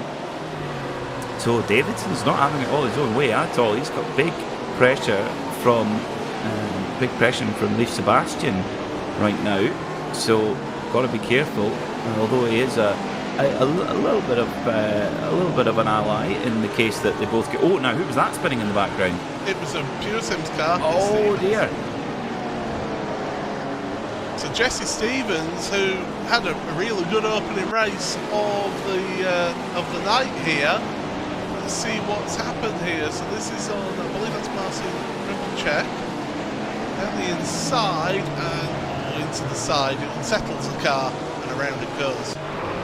Yeah, it didn't take much, did it? It just shows you when the car's loaded up there, it does just the slightest nudge, and that really does upset things. Dennis Grabowski has the fastest lap of the race, all the way back in 19th overall. with a 1:45.312. That's still miles away from the pace that we saw in race 1, so we're well over a second slower here in race 2, and that's all to do with that scorching track temperature. And that'll be intriguing to see whether that does come into effect here in this race. That BMW isn't the kindest on its tyres. Ross McFarlane actually mentioned that after round number 1 at Sebring. So, yeah, it's not the kindest, and Sophia, I think she won't need to take any tyres, but certainly she will feel the effects of that towards the end of the race. Matt Fletcher, last lap, was 1.3 seconds faster than Sophia Ridpath and your race leader, so Fletcher's a coming and he wants a win.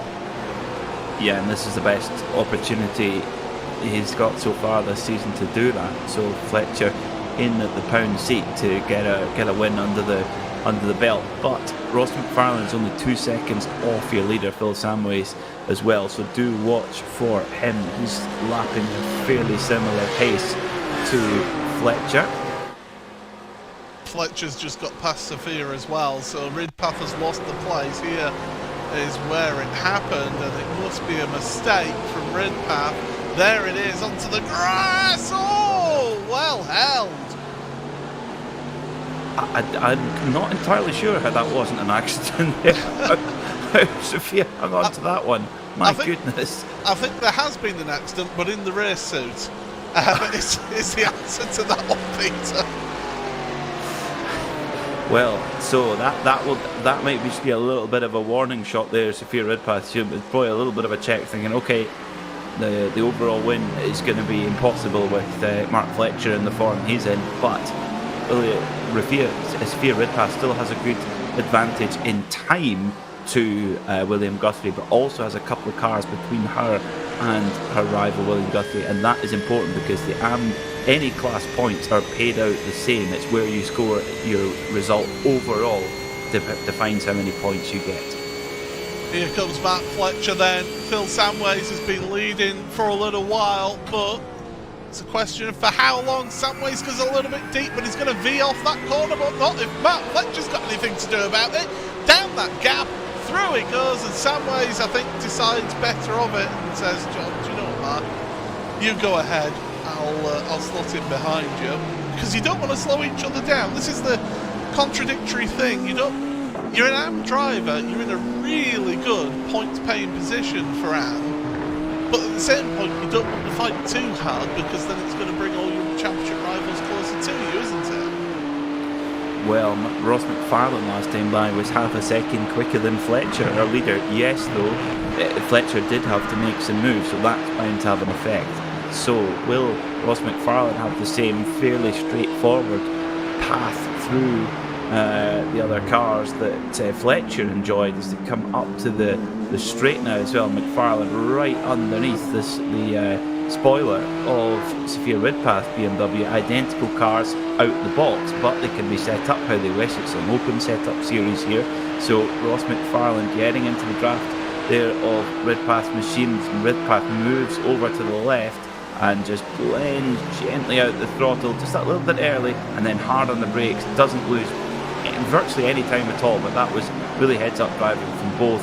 Very tactical there from Sophia Ridpath. It's again playing the smart game, play the percentages, and to try and get yourself the best result you possibly can do. William Guthrie in 8th ahead of Leif Sebastian, James Bume and Marcin Rebicek. Worth pointing out, the race 1 victor, Matthew Victorino, has actually gained a place now up to 19th, and is only about 6 seconds back from this little battle here. So Matthew, don't write him out yet. Definitely not with 27 minutes left on the clock. Remember, everybody's got to have a compulsory pit stop as well before the end of the race, so that can shuffle things too. James Bume in 11th, having started 19th, so I think that's pretty good, especially with one of his rivals from race 1, Mathieu Victorino, back in 19th after that really tough start to the race, getting tangled up in the incident with Andy Archer. So it's advantage in the pro class in terms of the championship front runners right now. Really, it's advantage. Ross McFarlane is only 1.5 seconds off your leader Mark Fletcher right now. Yeah, so falling down the order, our pole sitter Niels Bocage. I mean, it's a bit of a trial by fire, isn't it? When you're brand new to the championship and you get put to pole position. I remember one of our newcomers a number of seasons ago in the hour category was put pole position for 2 consecutive races and was feeling apprehensive after the first one. The second one was a bit more confident. Oh, Phil Samways is off. Oh, so too is the Audi as well. So Michael Gray heads off the track as well. That was, do you know what? If I didn't know that there was no oil spills on this sim, I would have said there's oil on the track there. Well, that's a classic last corner mistake at Virginia International Raceway. You're really leaning on the tyre there, and yeah, Samways maybe just a little bit distracted by McFarlane, and yeah, just went in way too hot, and I think just a little bit unsighted there with McFarlane right on his boot lid. And I think Michael Gray maybe a bit of target fixation as well. Is that Boumé into the pits? Yes, it is. James Boumé deciding to go for a bit of an undercut strategy, so getting out of this mess and getting his pit stop done, and then trying to lay down some quick laps in clean air. And that's exactly what he has got, actually, because he was in that sort of mid-pack. He's gone to the pit lane. You're talking about 35, 36 seconds to traverse cone to cone in pit road. It's got him that bit of clean air. He can get his head down and just move forward and hope that he can gain the positions that way. It is a legitimate strategy. Normally in these races, you see them waiting until the very last moment to head onto pit road. But James, seeing an alternate strategy and thinking it'll work, well, that's an opportunity. Alex Davidson still looking all over the back of Adam Watson. Watson said to me, yes, I was actually chatting to Adam very briefly yesterday. He said he's just wanting a quiet season where he can challenge for the Pro-Am Championship. Duking it out with Alex Davidson is not being quiet, although he heads onto pit road. Yeah, smart there from Adam Watson actually to come in and get that. I think it's a strategical masterstroke from Boumé to come in early, because yes, now at the moment he's 29th, but he's got 25 cars in front of him who all needs to stop, and all the rest of them have just come into the pits. So rather than having to fight your way past car by car as the race wears on, go past them as they go into the pits. If you've got better pace than them, by the time they've come out of their pit stop, you'll have got past them. So I think that's really clever from Boumé, and I think he will make the very, very remember is finishing second in race 1. He had to start 19, so he's got to bear that in mind. Very difficult to come through and win the race, but for him, he'll just be hoping that all the action happens in front of him, and as they all one by one come into the pits, he'll just pick off places and move up the order. Oh, I tell you what hasn't worked out. Adam Watson is still on pit road, and I think it is a penalty. I think it is a penalty for Adam Watson. So he's just getting going now. Oh dear. Oh no. In such is that what he meant by quiet season, by having the engine shut off for 40 seconds? What was it? Our favourite phrase, Peter? It was suboptimal. Oh dear. Oh dear. It's, well, he's in good company, because Jack Sedgwick did it in race 1. Yeah, absolutely. Matt Fletcher's at the front, and he's keeping that gap about the same. I'm just going to have a look at the lap times when they come across the line.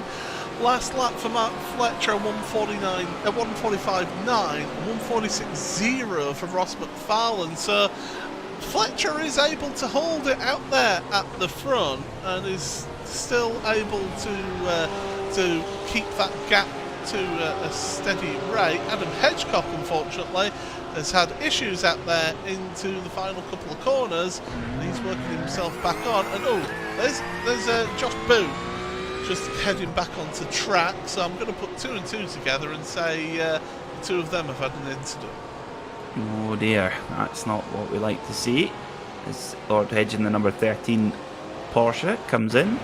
Let's get a look then. So Josh Boot on the outside, Hedgecock gives him plenty room and then doesn't necessarily get it in return there, and then oh dear, Hedgecock got onto the grass there a little bit, didn't he? I don't think he had much room to do anything else, quite honestly. So right, let's get a look at it. This is from Hedgecock's view. So gets a big hip check there, and again, so Josh Boot's there and he's probably just thinking, where do I go? And then this McLaren, purple McLaren appears. I don't know if you're Adam Hedgecock there, what are you meant to do?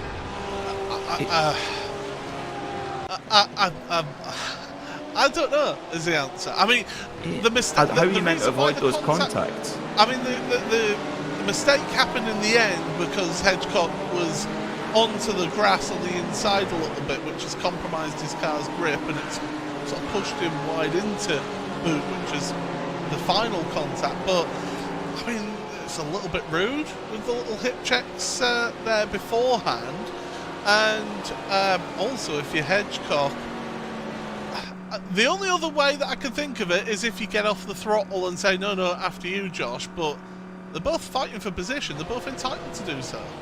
Absolutely, and I think that the one hip check and then again, and then kind of squeezing to the edge of the circuit where it is, and the thing is that VIR, it's such a unique challenge because, you know, if you go to a street circuit, you know you can't dip off the edge because, well, there's a wall there.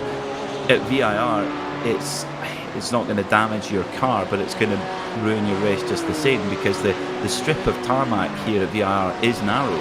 So, and then if you go off it, if you put one wheel off onto the grass, you're almost off into the next county, and it takes forever to get back onto the racetrack again. Can I just interject here? Sorry, Steve Mellor has got a penalty coming onto pit road, so that's the second one of the race.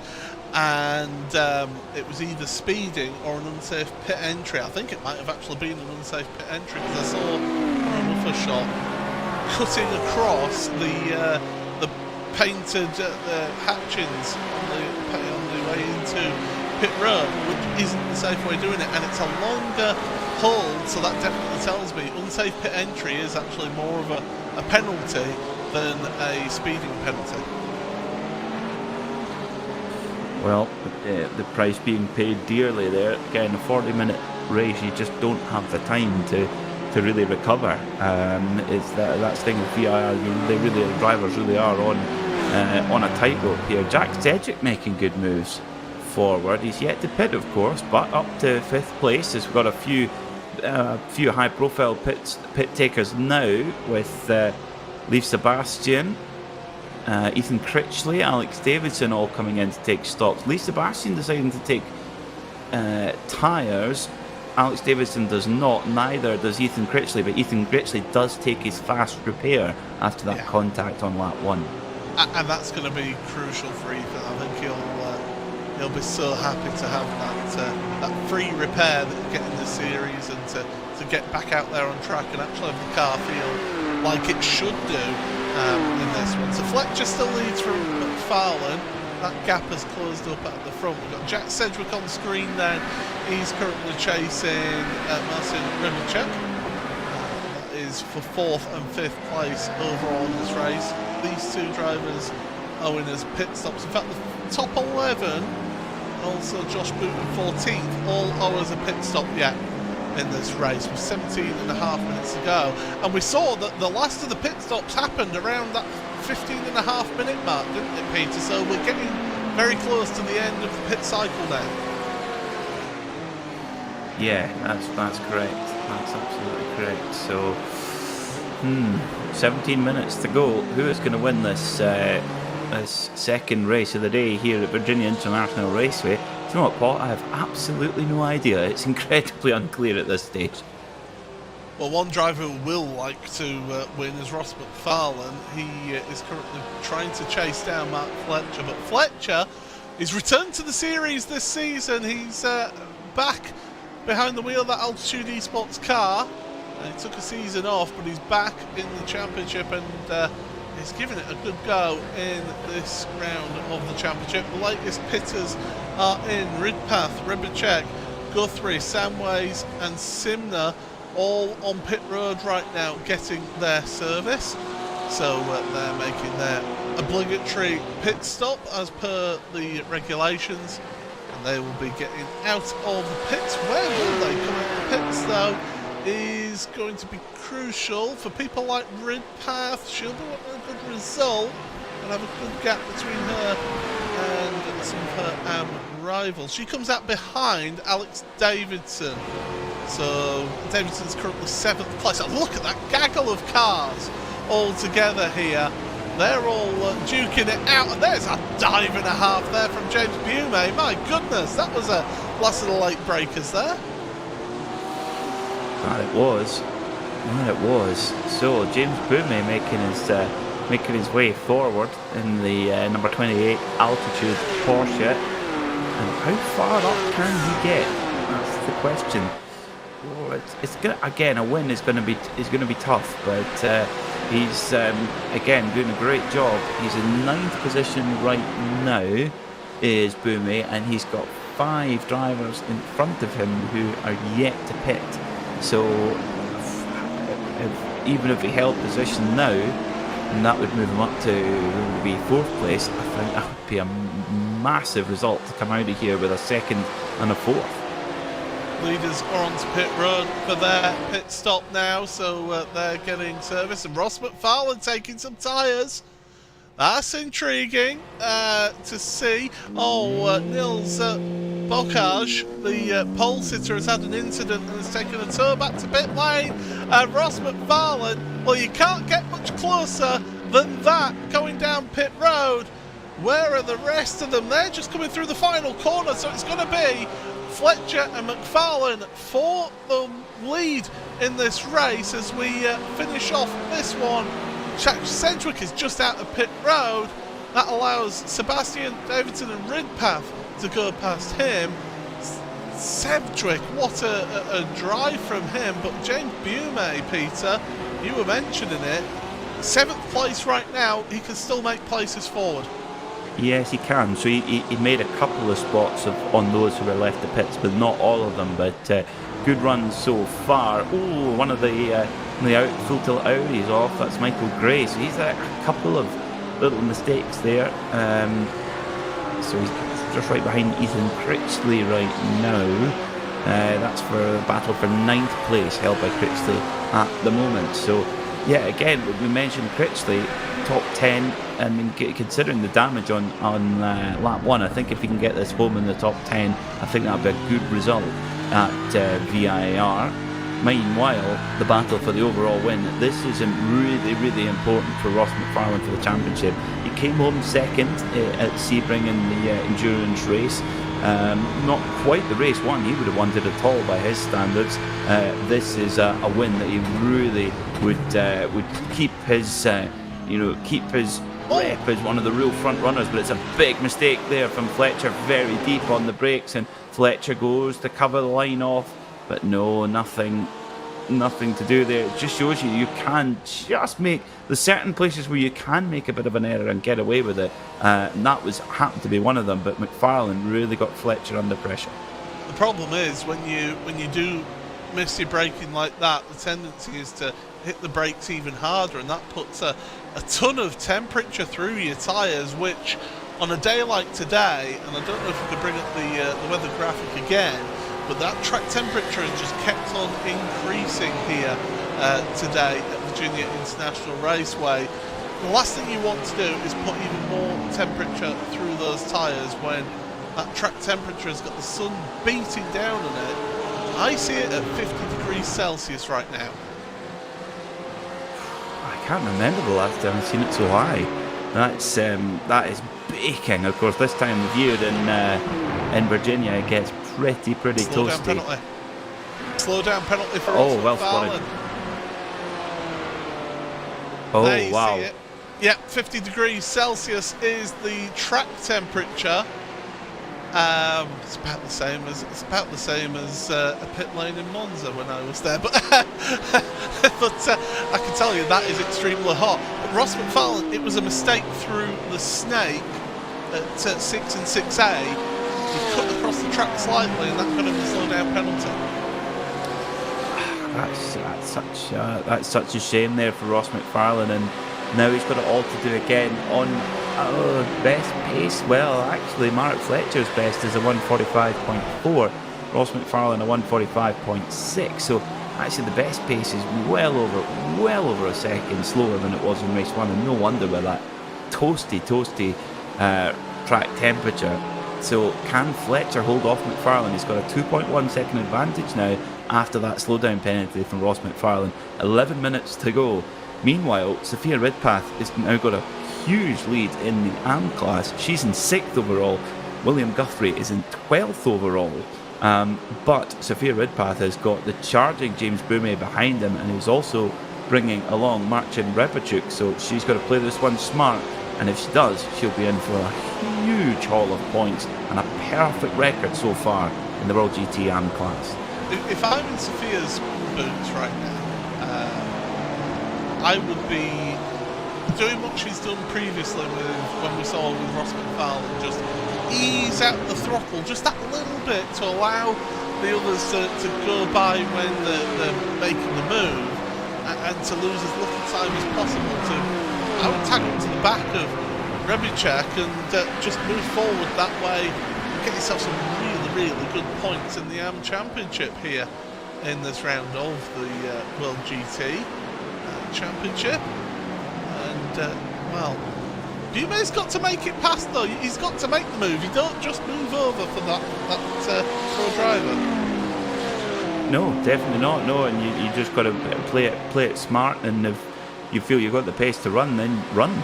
That's the way to handle it. Jack Sedgwick now popping to... Oh, I've news.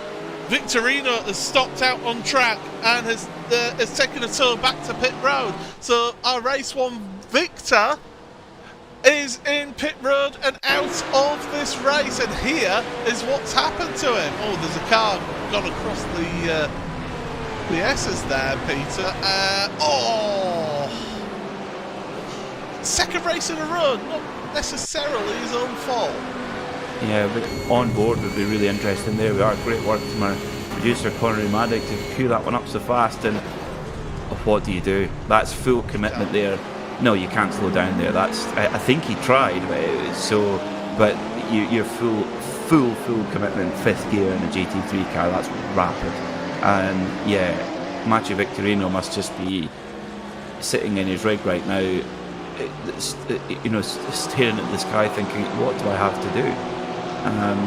That two incidents that he couldn't have done anything to avoid, and have ruined his race 2. He got the win in race 1, but all of his rivals are putting together they're going to come away from VIR, it looks like, with a very good set of results. And the good thing is, though, for Victorino, though, Paul, he's got championship winning pace. Yes, that's under no doubt at all. So he's just got to keep the head, but it's going to be a fight back. You mentioned it earlier. No. Cedric around. Oh dear, Ridpath turned him around. That was a big check-up, I think, wasn't it? Yeah.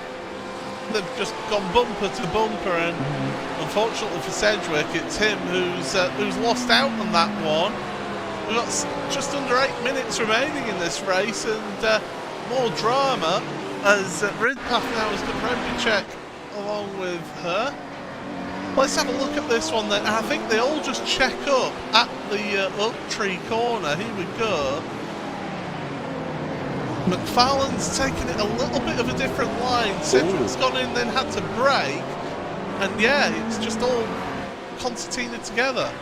And it was quite a big dunt from Marcin Rebicek into the back of Boumé. So it was definitely, there was a multi-car incident. So I think in that situation, that will go down as a racing incident. It was Ridpath's car that got into the back of Cedric's Ferrari, but I think it was just all checking up before that. So it just really, I don't think you can pin it on really any particular driver in that situation. I said it was McFarlane. I would correct myself. It was Alex Davidson. Sorry. McFarlane's a bit further up the road. Yeah, he's a little bit further. McFarlane, by the way, is slowly closing up to Fletcher. Just 1.2 seconds between him and Fletcher. He was down to about 2.1, 2.2 seconds after that slow-down penalty. So McFarlane's not giving up on this race win, but it's race for third place is still on. Ridpath has made it to the back of this queue and is finding himself in a very strong position. I realise we haven't mentioned throughout this race, the leading pros are the top three: Matt Fletcher, Ross McFarlane and Leif Sebastian. The top pro-ams, the top three, are all together. Michael Gray, Dennis Grabowski, who's worked his way through into second place in AM, 11th overall, and Daniel Sedgley, who's in third place in class after a gain of 12 places for Daniel in this race. The top AM is Sophia Ridpath, who we saw with that incident with Jack Sedgwick. She finds herself in 7th place overall. The next best is William Guthrie, second place in class, 14th overall, as Richard Simner and Jesse Stevens.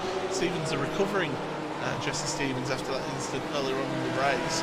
And the third place AM is Andy Jones in 17th place. We have had quite a number of drivers retire from this race, Peter. I mean, I'm counting 9 or 10 here, all out of this race. It's been quite a race of attrition, this one.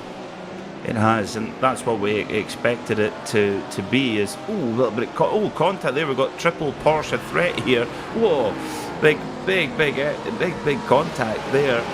One of the Puritam's cars, the number 36 Porsche. Jesse Stevens getting a little bit physical there with Richard Simner, who's had a pretty bruising encounter in his number 420 Porsche. At the front, McFarlane is charging. He's just taken another 0.3 of a second out of Fletcher. He's taken half a second the lap before, and the gap is now down to 0.7. 4.5 minutes to go, Paul. Can he catch him?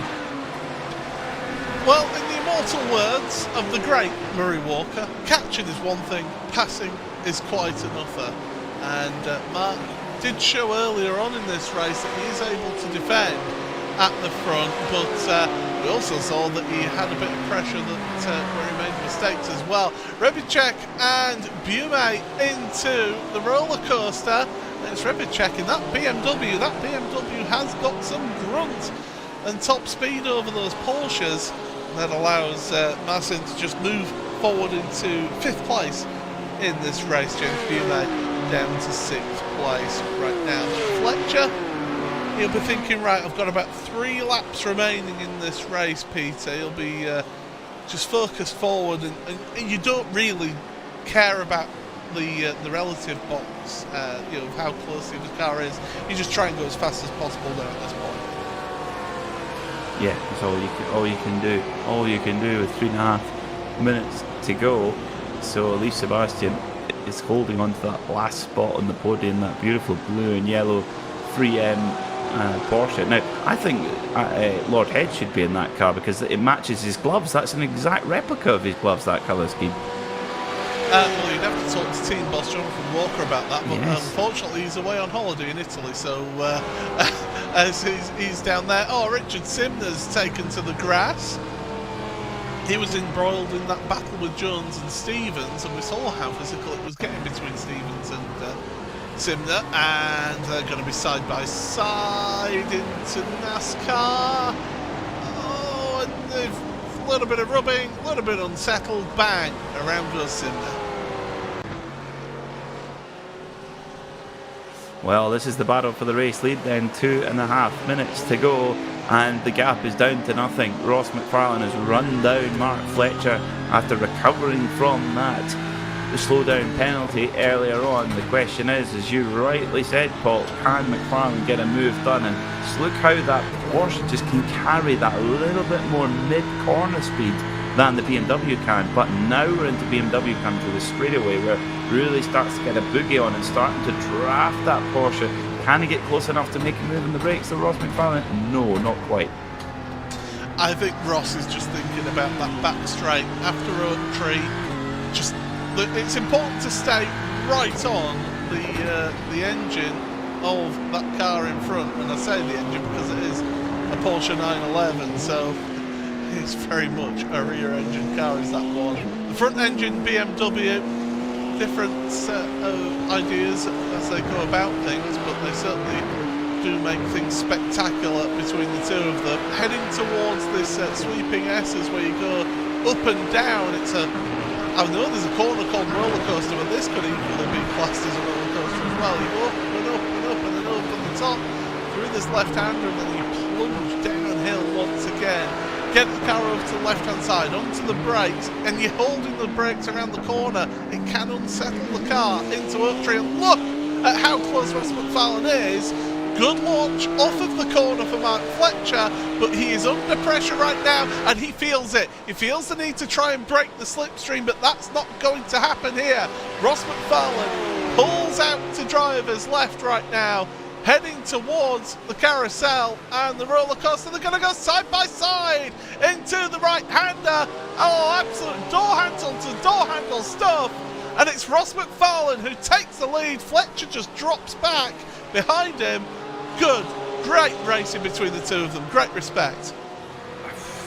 That's like watching the Red Arrows doing their most complex move on a display. That's just precision driving from both. Mark Fletcher placed his car in as defensive a position as he possibly could, but McFarlane just had too much of an overlap. They made an ever so slight brush, but it wasn't enough to cause a problem, and McFarlane just took the risk around the outside and got the move done. That is superb motorsport from both drivers, but McFarlane takes the lead. What a recovery. Just absolutely tremendous stuff. 14 places gained for Ross McFarlane, 11 for Mark Fletcher.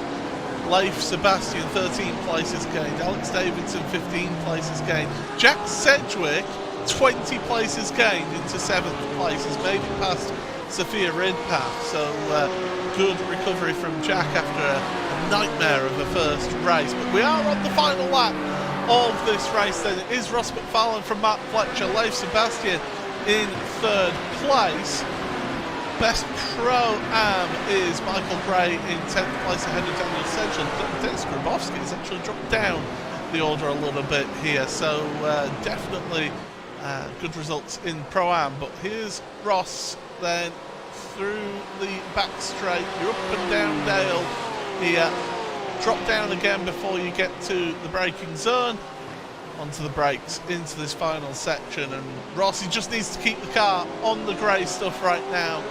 Just keep it in one piece and he can get himself his first win of the season. One more corner to go around the final corner, and it is going to be Ross McFarlane for Pure Sims Esports.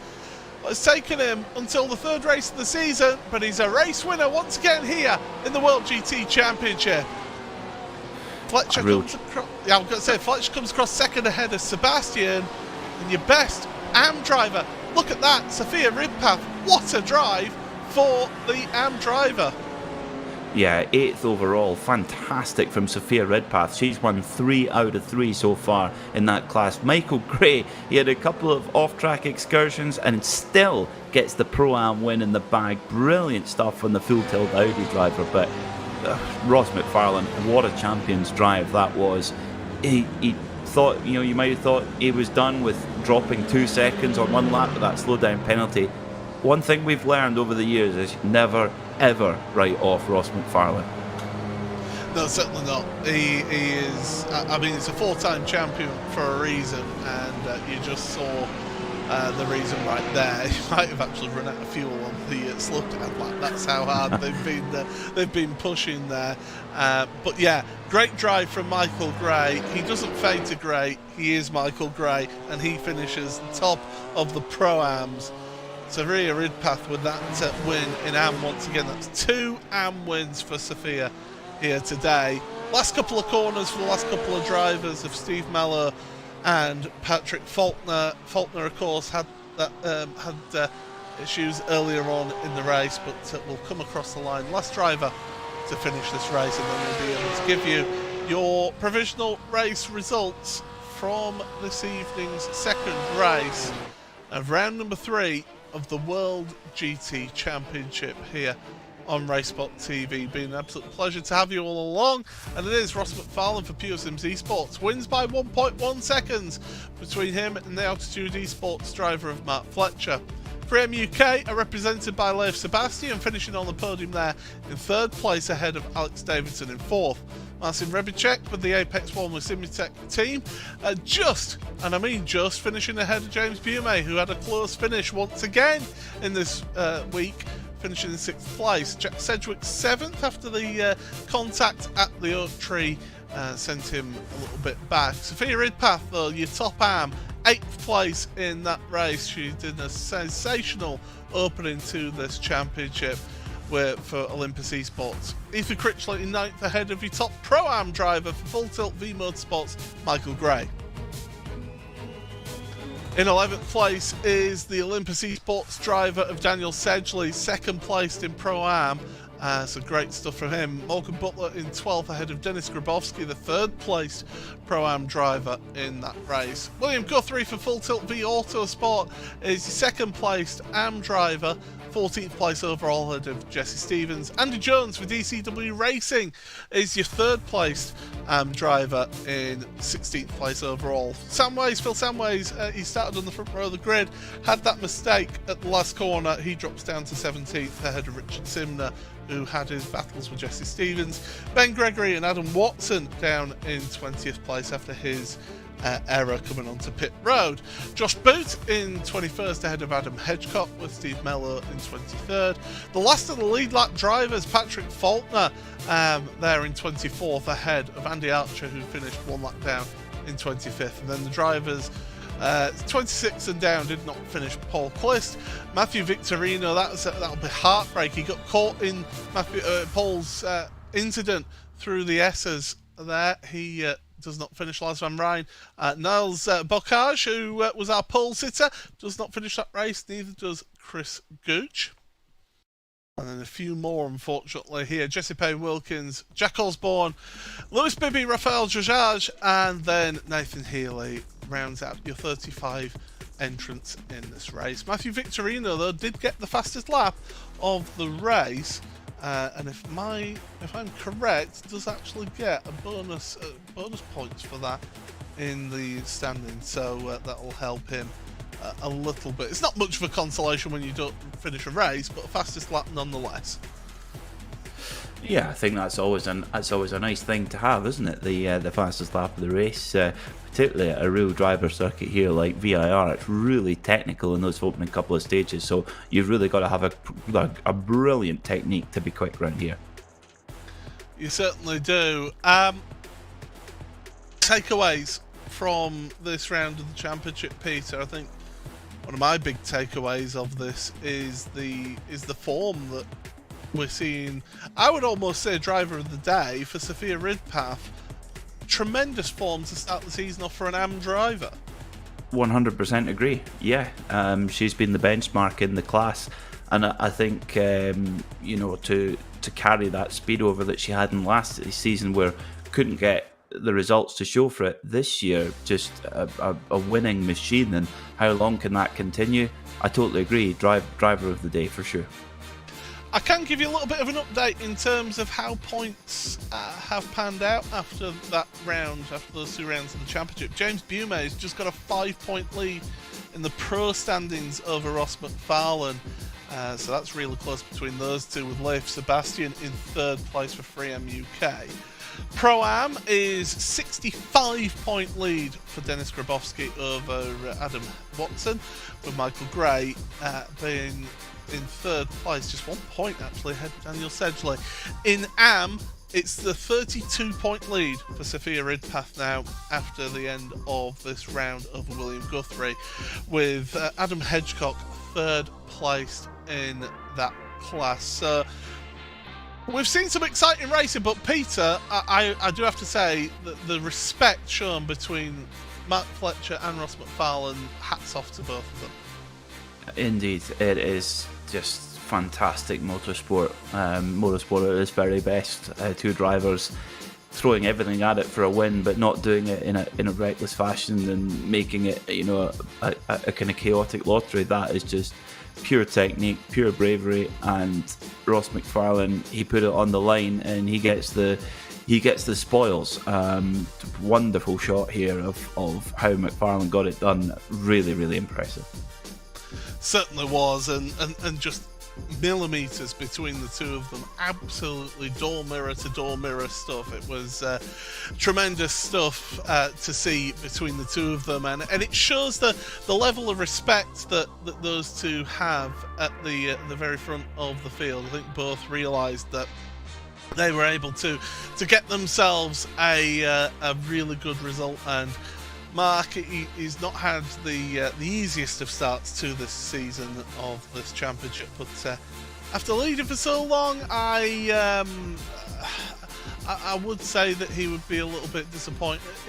Even though he would have loved to have won, I think he realises that, I could have just maybe hung on for another lap or two. Yeah, I'm sure he'll be thinking that, and it came close. But this is a long championship. It's not about one-off wins. It's not saying that it's going to be a one-off win for Ross McFarlane, far from it. But it's not about that. It's about consistent points finishes, particularly when we get into the sprint rounds, when we have 3 races, 2 of which are reversed. Well, speaking of the sprint rounds, that's what we have next week at Road America, the 4-mile circuit. We will be able to see these drivers take those 3 20-minute races and take the assault to that very venue. But I'm afraid that is all that we've got time for here on RaceSpotTV. It's been Paul Smith and Peter Mackay here on commentary. Conor Maddock in production for this one. It was a tremendous win for Matthew Victorino in race number 1.